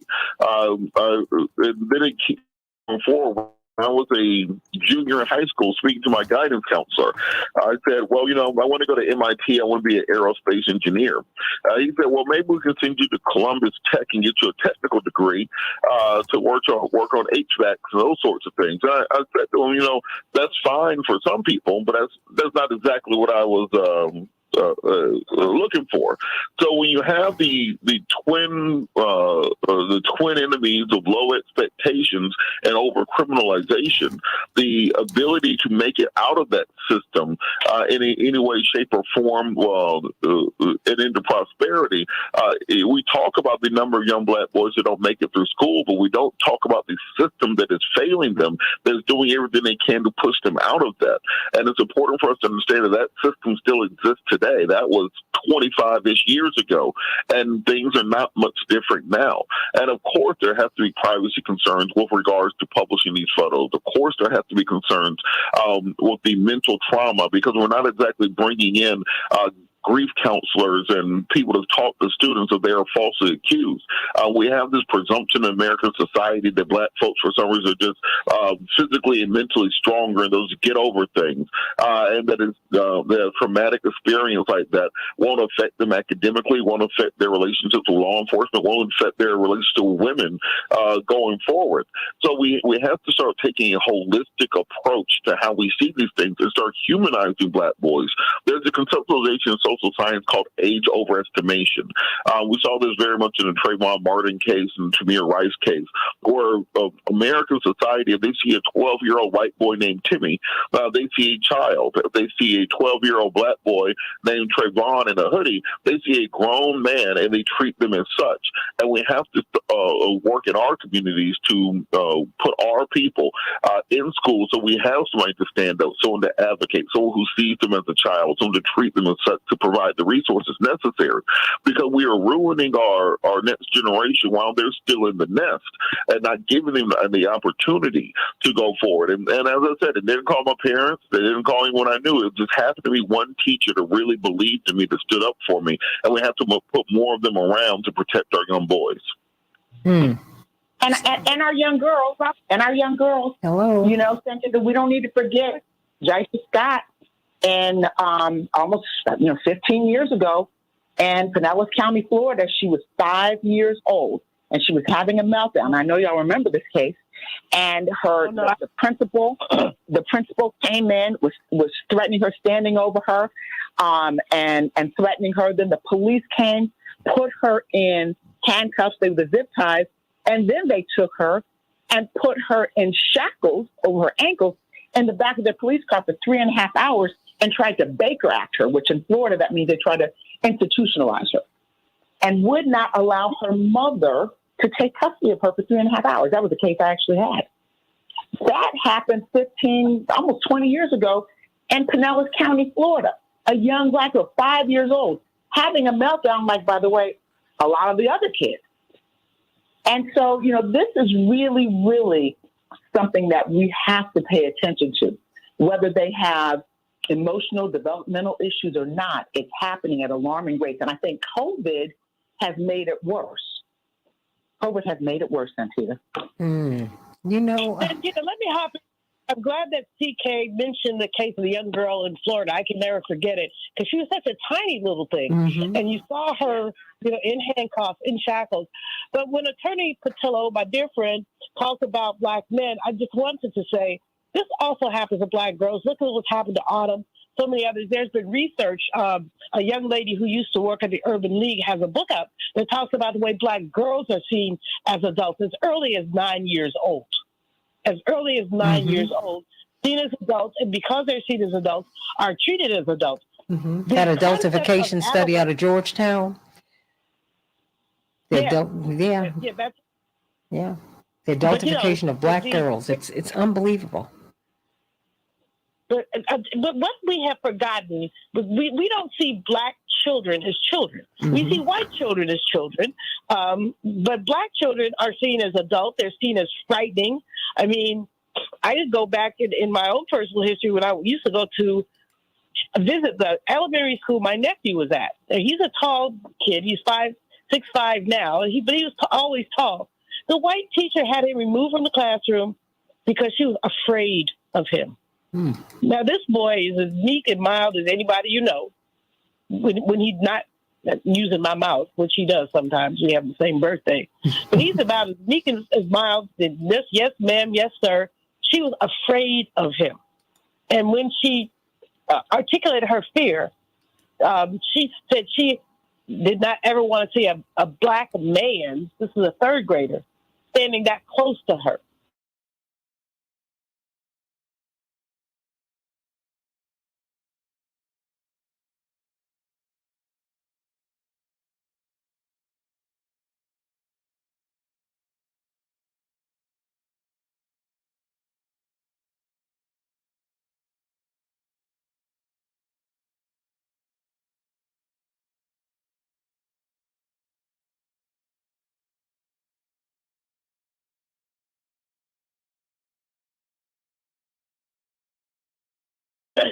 Dick Rowland raped Sarah Page. He bumped into her because it was on an elevator, and the elevator jostled. And the next thing you know, you had a headline in the newspaper to lynch a Negro tonight. So literally, we've been over-sexualized, over-adulted, and disproportionately punished. A little jostle, you bump into somebody, that's nothing. But it has the potential of derailing your life. That's why we're so concerned about Autumn, is the possibility that aspects of her life have been derailed. Everything has not yet been settled with her for the school. Mm-hmm. And so this is, this is frightening. But what it is, once upon a time, we protected our babies. We surrounded them with love. We had teachers who went out of their way. If you didn't have something to eat, they brought you something or gave you the little 35 cents you needed for your lunch. Now we have indifference. And that indifference will kill a generation. Absolutely. Absolutely. CK, we haven't heard from Mark Fancher and Dwight McKee. Oh, I can't wait to hear what they've got to say. Ooh. Well, Mark, what do you think the solution is?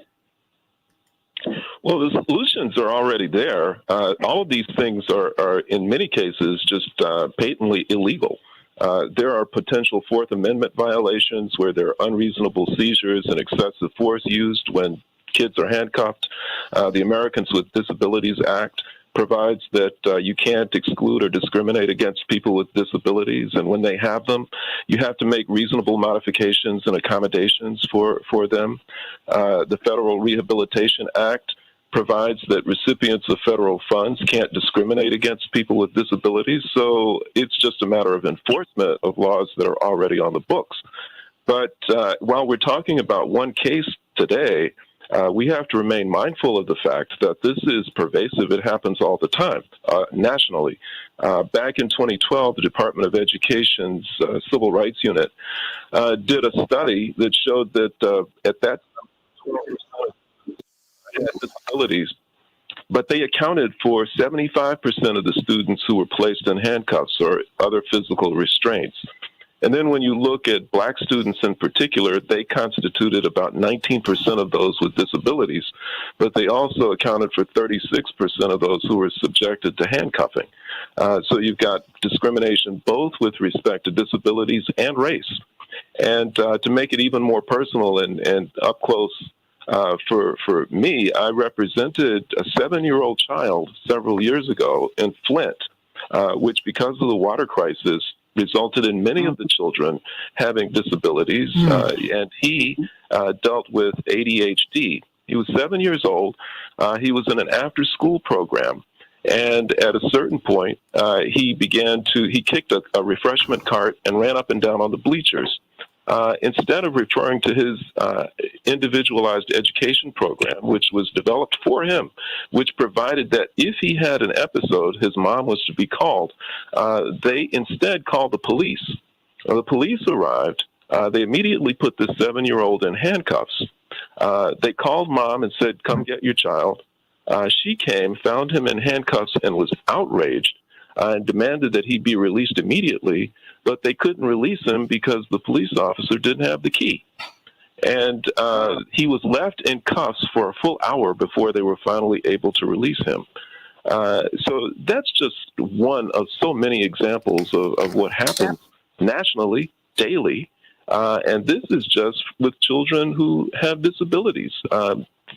Children of color, specifically black children, are dealing with the school-to-prison pipeline phenomenon all the time. It's something that people are more conscious of, but it's not yet a problem that's been resolved. You know, the question I have, and maybe Dwight McKee can shed some light on this, but what is a child to do? Now, let's just say hypothetically, we don't want to say, but hypothetically, many years ago, you know, when people could have been in high school, elementary school, and someone used the N-word and started, you know, yelling and calling, you know, Black students the N-word. Those were fighting words, I'm just saying, back in the day. And no one really got arrested because it was just what happened. Now we're talking like maybe 40 years ago in school. And so this is not a new phenomenon. It's actually always been. And maybe the 50s, when it happened, young kids did get killed. Black kids did get killed if they fought or even spoke up about being called, you know, the N-word or worse, or dogs being sicked on them. Many of them were killed. But I remember when I was young, where, you know, those were like fighting words. And somebody was going to get shot, girl or boy. So to Dwight McKee, what do you think historically, and what lessons can we learn historically, and what advice can we give the young kids today who are in these situations in school? I think we should do just what she did, is hit him with the Bob gun. She went upside his head. She was the only one who protected herself. I am concerned with two things happen. One is that many of the kids today can't fight, or don't learn to fight because many uncles and daddies are in jail or away from the house. And so they feel like shooting is their only options because a lot of these kids can't fight. We had a process where we resolved all issues at 3:15 on Fridays. All issues were resolved for the week, 3:15 in the schoolyard on Friday. So by Monday, everything was worked out because everybody knew what was going down. You had a list of folks that you were going to deal with on Friday. And I'm not trying to say that violence is the answer, but I'm saying that violence is an answer when you're trying to protect yourself. My concern in this situation, though, is the generational impotence of the parents. I don't understand how all of these parents could see a pattern that was going on in these schools and they themselves not organize and confront these issues. I mean, if half your children are going to jail. And it's in the paper, Dwight. It's in the local paper. How do you not organize to fight against it? How do you not bring in pastors and bring in lawyers? And how does this not become a civil rights issue for that community? That's very confusing to me. I don't really understand that part of it. And then lastly, I think that we have to really stop sending mixed signals to these white kids by glorifying the word, the N-word, because they think that becomes their rite of passage. They hear these kids and us call each other that and think they have somehow an implicit right to use that word trying to be hip or trying to socialize or trying to be part of the in crowd. And so we really have to stop sending mixed signals and present the word for what it is a word of degradation and a word that is, you know, nothing to be proud of, but to be ashamed of, so they will know there's the consequences for using that word. A lot of these white kids think that they have the right to use that word because they've seen it on the video or heard a rap star use it. And so we have to stop sending mixed messages to these white kids. You know, because there was a time when Al Bell owned Stax Records, when Berry Gordy owned Motown, our black-owned record companies would not allow the word to be used. You didn't do that because you didn't give your enemy permission or your opponent, the people who use that to degrade you. What? I mean, come on. Al Bell wrote "Respect Yourself" by the Staple Singers, right?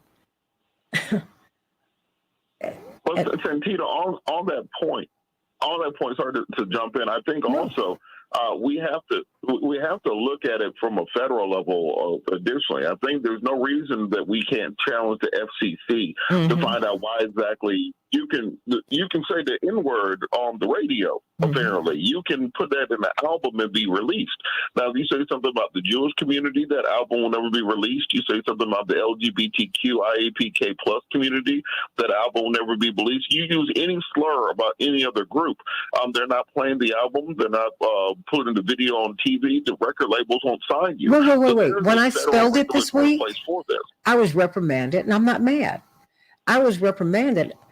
They said, you can't use that word. You can't even spell it. I said, but, when you sanitize this, do you know what happened to this girl? And people in my community, in the Black community, feel that the sanitization of this word in that context is wrong. But if I want to sing it and call a Black woman a B, or someone who's very promiscuous, there's no problem, Robert. I got a minute. Well, on that point, let's remember, in hip-hop music, 20 years ago, you would hear the F word with regards to the LGBT community in pretty much every other song. The LGBTQ community went to the FCC and said, "You're not going to put those in songs anymore." And they completely took it off in about 3 or 4 years. You don't hear it at all anymore. So it's not as if it can't happen. It's simply we do not have, in particular right now, we have a Democratic administration. Somebody should just put a little bug in the president's ear. You can take the N-word out of music in about 15 minutes with a presidential directive. We just haven't done so yet. A CK, what, everybody, if you could stay with us on the Santita Jackson Show YouTube channel and Santita Jackson and Friends, because I want to give you all a proper way to wrap everything up. But CK, we're about to go off the radio here in about a minute. Yeah. What say you? I think, this is one of those fights we have to keep fighting. But I think the fight also starts at home. We have to protect and take responsibility for our children as well and not allow these things to perpetuate. I know that some families don't feel like they have access to lawyers, to Dwight McKee's point, this should be a civil rights issue. A lot of people don't even know how to make it a civil rights issue. They may call somebody, but they may not get a response. They don't know how to reach out to civil rights leaders. They don't know how to begin the dialogue. But it's got to be more than that, because for it to be an issue where a community takes up, there's got to be momentum. And I think for that, we have to keep fighting and keep calling. And a lot of parents do. But what we should not allow is for it to continue, because it happens to Autumn. It happens so frequently that we're losing, I keep saying this, we're losing a generation. We've been losing generations. And when we look on and see what kids are doing and falling prey to gang violence, is because we're not attacking the issues at the core. But the streets will take them, the streets will absorb them, and the streets will give them a place where they can feel at home, more at home than in a classroom where someone's using the N-word, ostracizing them and making them feel like the other and hopeless, and their face plastered in the media or on the newspaper. That's just disgraceful. And this young man who attacked Autumn Manahan, he's not in the paper. The newspapers are protecting him, Julian Malveaux. Hey, everybody, stay on the Santita Jackson Show YouTube channel. We're going to get on out of here. I want to thank Dr. Julian Malveaux. Of course, this is Legal Q&A with C.K. Hoffler. C.K., when are you going to be on Court TV? I'm going to be on Court next week. We're going into, we're in the holiday season. Next Tuesday, I believe I'm on Court TV. Yes. All right. We're in the holiday season. Attorney Mark Fancher, everybody. And, of course, we love you, Mark Fancher. The Negroes of Friends Village. Get that book for someone for Christmas. The Negroes of Friends Village. Dwight McKee, Robert Patillo. Of course, check him out. I don't know if he'll be on the air on Sunday, but he is on every Sunday on WAOK from 1 to 4. And, of course, CK's on Sundays. And, of course, CK's on WAOK every Tuesday at 11 Eastern Standard Time. When are you on the radio, Dr. Malveaux? Monday morning, 9 a.m., WPFW FM, WPFWFM.org if you want to listen to it live streamed. We will be on Monday talking about Kwanzaa. Okay, and so that's Monday, and is that 9 Pacific? What? 9 Eastern time. 9 Eastern time. Okay. All right, everybody. WPFW. Yes. Santita, one more thing. Nope. I got to go. Everybody stay right here. Santita Jackson Show YouTube channel and Santita Jackson and friends. See you tomorrow on the Santita Jackson Show. Love you. Okay, CK, you go. I had to get out. Yeah, just very. So I taped my first legal television series. Yay! It's a legal show to be released at the top of the year in 2023. Okay, well, how can people see it? It's going to be on AIB network in Atlanta, but it's an international network as well. And I will release all the particulars, including the dates where they're airing. They're just going to air them over and over a 6-month period, the first 6 shows. So it's a pilot. Congratulations. It's going to be a roaring success. I'm praying that it will be, but I'm just excited. I want to thank you for your guidance because, quite frankly, you gave me the motivation, I will say, to do this and to stop, because I'm always working, and to stop and say, look, people want to hear you speak. They want to give you they want to hear your legal analysis. So we'll see where it goes. Straight to the top. That's great. Congratulations. Isn't that wonderful? As well, Dr. Malvo's show, Straight to the Top. Robert Patillo's show, Straight to the Top. And of course, The Negroes of Friends Village, straight to the top of the bestseller list. Love it. Dr. Byer, you got to write your book so we can take it straight to the top. But CK, you want to do a round robin with everyone and get some closing thoughts? Closing remarks. Let's start with Dr. Byer. Yeah, thank you. What drives me mad is that we have all the solutions, we have all the data, we have all the research, we know what's going on for generations, and we have the solutions. I helped transform 2 schools using some of those solutions. And one of your guests mentioned, just the love in schools. And, we need to bring parents into schools. And that Parent Mentors is a program here in Illinois, training parents, giving them a very small stipend to spend time in schools. It transforms the school to a place where children are welcome. And so when teachers and principals, when we lose our minds, as can happen, you have a parent from the community, from the neighborhood, looking at you going, you're not with my child, not with that child. We have all the tools. We have all the strategies. Mm-hmm. We're just not using them. It's not a focus. And would you agree with Dr. Malvo that we're throwing our children away? Oh, absolutely. Absolutely. Everything you see in the streets later on in life with employment rates, with prison rates, it all starts in school. It really does. CK? Dr. Malvo? Dr. Malvo? Yeah, I think we really do have to look at the public education system from the bottom to the top. The young people who are not being supported, even in pre-K, and we move on up and to high schools and to see what happens. You have young people who are emulating the behavior of their parents, and they're getting away with it. This is in outside Lubbock. He's emulating behavior. So I think that at some point, parents, your child is using racial slurs, you need to be tried for child endangerment because you've given your child permission to be racist towards other children. I just think there have to be more consequences, and we cannot normalize anti-Blackness. And that's what's happening right now. We're normalizing it. We're saying it's okay. I agree with someone who said, well, we need to do something about the N-word ourselves, and we do. But at the same time, it is inappropriate, unacceptable, and just downright disgusting to allow 6 white boy athletes to hate this girl. And it's just not the only place it's happening. It's just not the only place it's happening. And wait a minute. And my internal dialogue is none of your business. Black people had to find a way to live with a word that we were called every single day to dehumanize us. Now, and we will deal with that. But my internal dialogue within my community is none of your business. That has nothing to do with you who externalized this racism and have used that everything within your power to degrade a people and to diminish it.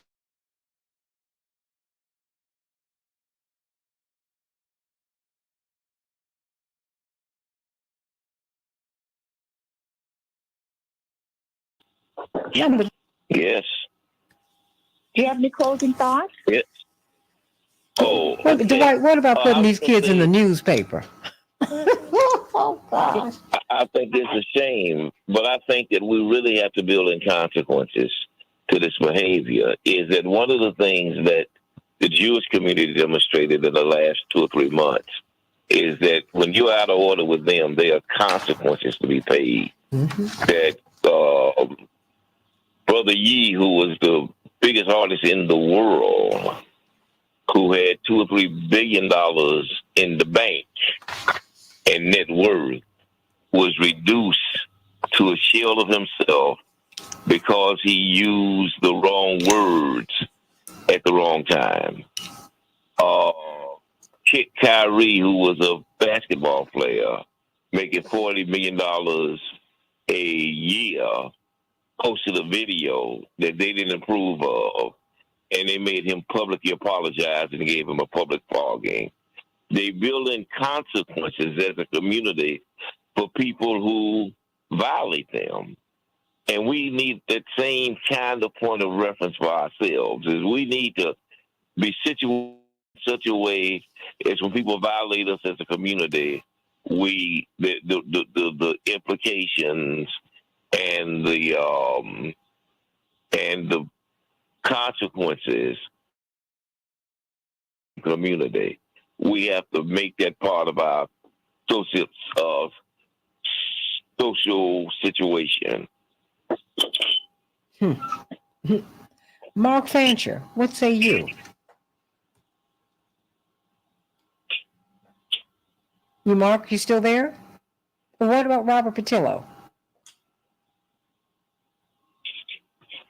Well, just in closing, I think it's important that parents become more involved in their child's schooling on a granular level. The same way that we see these crazy Tea Party people and these crazy MAGA people raiding school board meetings to ban books and to stop critical race theory and this, that, and the other. We need to be just that active in every school district around the country when it comes to advocating for our young black boys and young black girls, to the point that the school knows to never even think to allow something like this to happen. Being engaged as parents is what changes the behavior. That's what has to happen. CK? Have we missed anyone? I think we got everyone, Santita. I mean, well, you know the path forward, and you know what I promise, what I'd like to involve everybody in, Dr. Malvo, as I'm looking at the adultification of black girls, the report is Girlhood Interrupted, the erasure of black girls' childhood. You know, coming into 2023, we're going to talk about that and dig in, because far too often, in particular, our black girls are lost. You know, what do they say in the black community? We love our sons and we raise our daughters. And interestingly, and sometimes sadly, that is true. But our black girls are struggling out here. They're struggling. Our children are struggling for different and for parallel and reasons. And we just, it just has to be unacceptable. As we look at Donald Trump, everybody has said that he's broken the law. No, actually, he's followed it in all likelihood. The tax laws, the whole system favors the rich. It favors the privileged. That's the way it is. Stop personalizing this, everybody. Start looking at this thing for what it is. Warren Buffett already told you what the game is. Elizabeth Warren, who used to be a Republican, who's now a progressive Democrat, says the system is rigged against you. Warren Buffett said, hey, I pay less taxes than my secretary. How can that be? And then you want to jump on Trump? They need to stop this. The whole system is rigged. These 85,000+ IRS agents are being deployed on us, not on them. Are you kidding?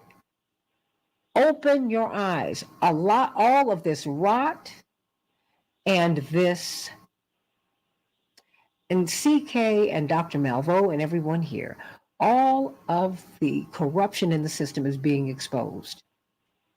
Let's just get clear on that. And then let's do something about it. If you are a business or if you are in business, the tax code it favors you. If you are an individual, if you are a wage worker, if you are a salaried worker, it does not favor you. You can't get write-offs. What he did was he got write-offs. That's how the system works.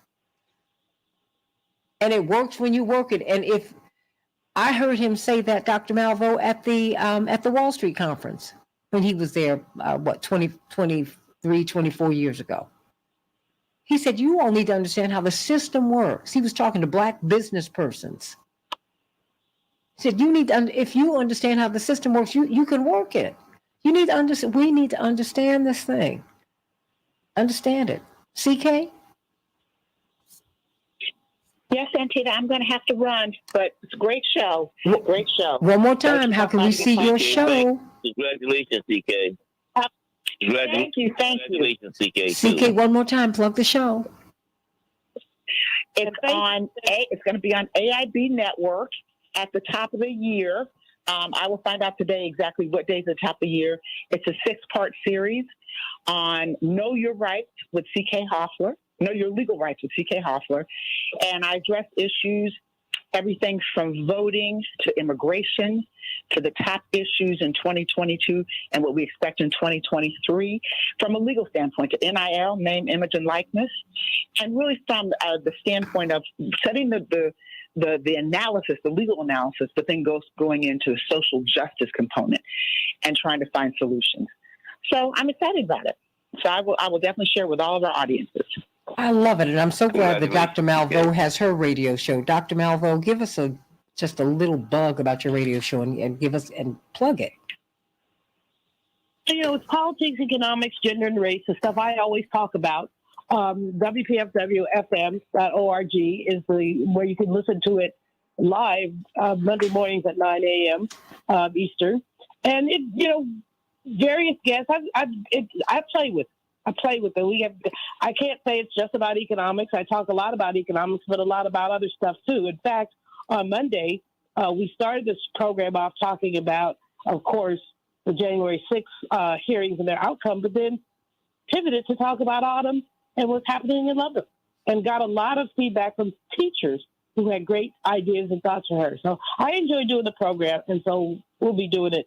Would love to expand, and I'm talking to Tavis Smiley about possibly doing some things with him and his radio network out here in Los Angeles. Wonderful, wonderful, wonderful. And have I missed anyone? Robert Patillo, what are you're going to be talking about? What, this Sunday, or will you be on the air? Did Robert go? Well, everybody, you can hear him on WAOK from 1 to 4 Eastern Standard Time. You will have a great time. His show is off the chain. And the Friends Village. Get that. That's Mark Fancher's book. It's a fantastic book. And get it and put it under someone's Christmas tree. Really, really. We need to promote these wonderful, wonderful, wonderful, wonderful, wonderful artists. He's an artist, and he is also a lawyer, and we just thank God for him. And Dr. Byer, what can we say? We thank God for you and your crusade to save our children. Thank you for all that you do. Thank you, thank you, thank you. Thank you for all that you do. Thank you. And never hesitate to send your story to me. I'm sorry? Santita? Yes. Oh, Santita, I never told you this, but I do actually consult. So if anyone wants to toss it. If anyone wants to? I'm always there. So, but thank you for having me on. I really appreciate it. Well, you know what? I need to connect you to Dr. Malvo. Dr. Malvo, Dr. Byers here in Chicago. And we need to, with Push Excel, we need people like him. We need him specifically, Dr. Malvo. I'd like to connect the two of you. Well, we like to see him at the breakfast on the 16th, and he can come as my guest. I bought a table, so he can come as my guest. If you put us together, if he'd like to do that. Please do. I'd love to. Thank you so much. Oh, I'll do that right now. I'll do that right now. You don't have to tell me twice. Okay, Malvo. I'm giving it to you, Dr. Malvo, and let me see. And Byer. Oh, I don't know why. BY, okay. And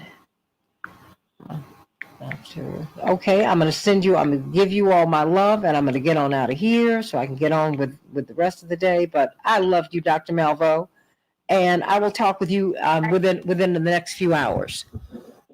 Okay? All righty. Make sure give Dad a call this morning. Oh, I will. Okay, cool. Okay, give him a call this morning. Give him a call this morning. Okay? Yay. Love y'all. God bless you. Bye-bye.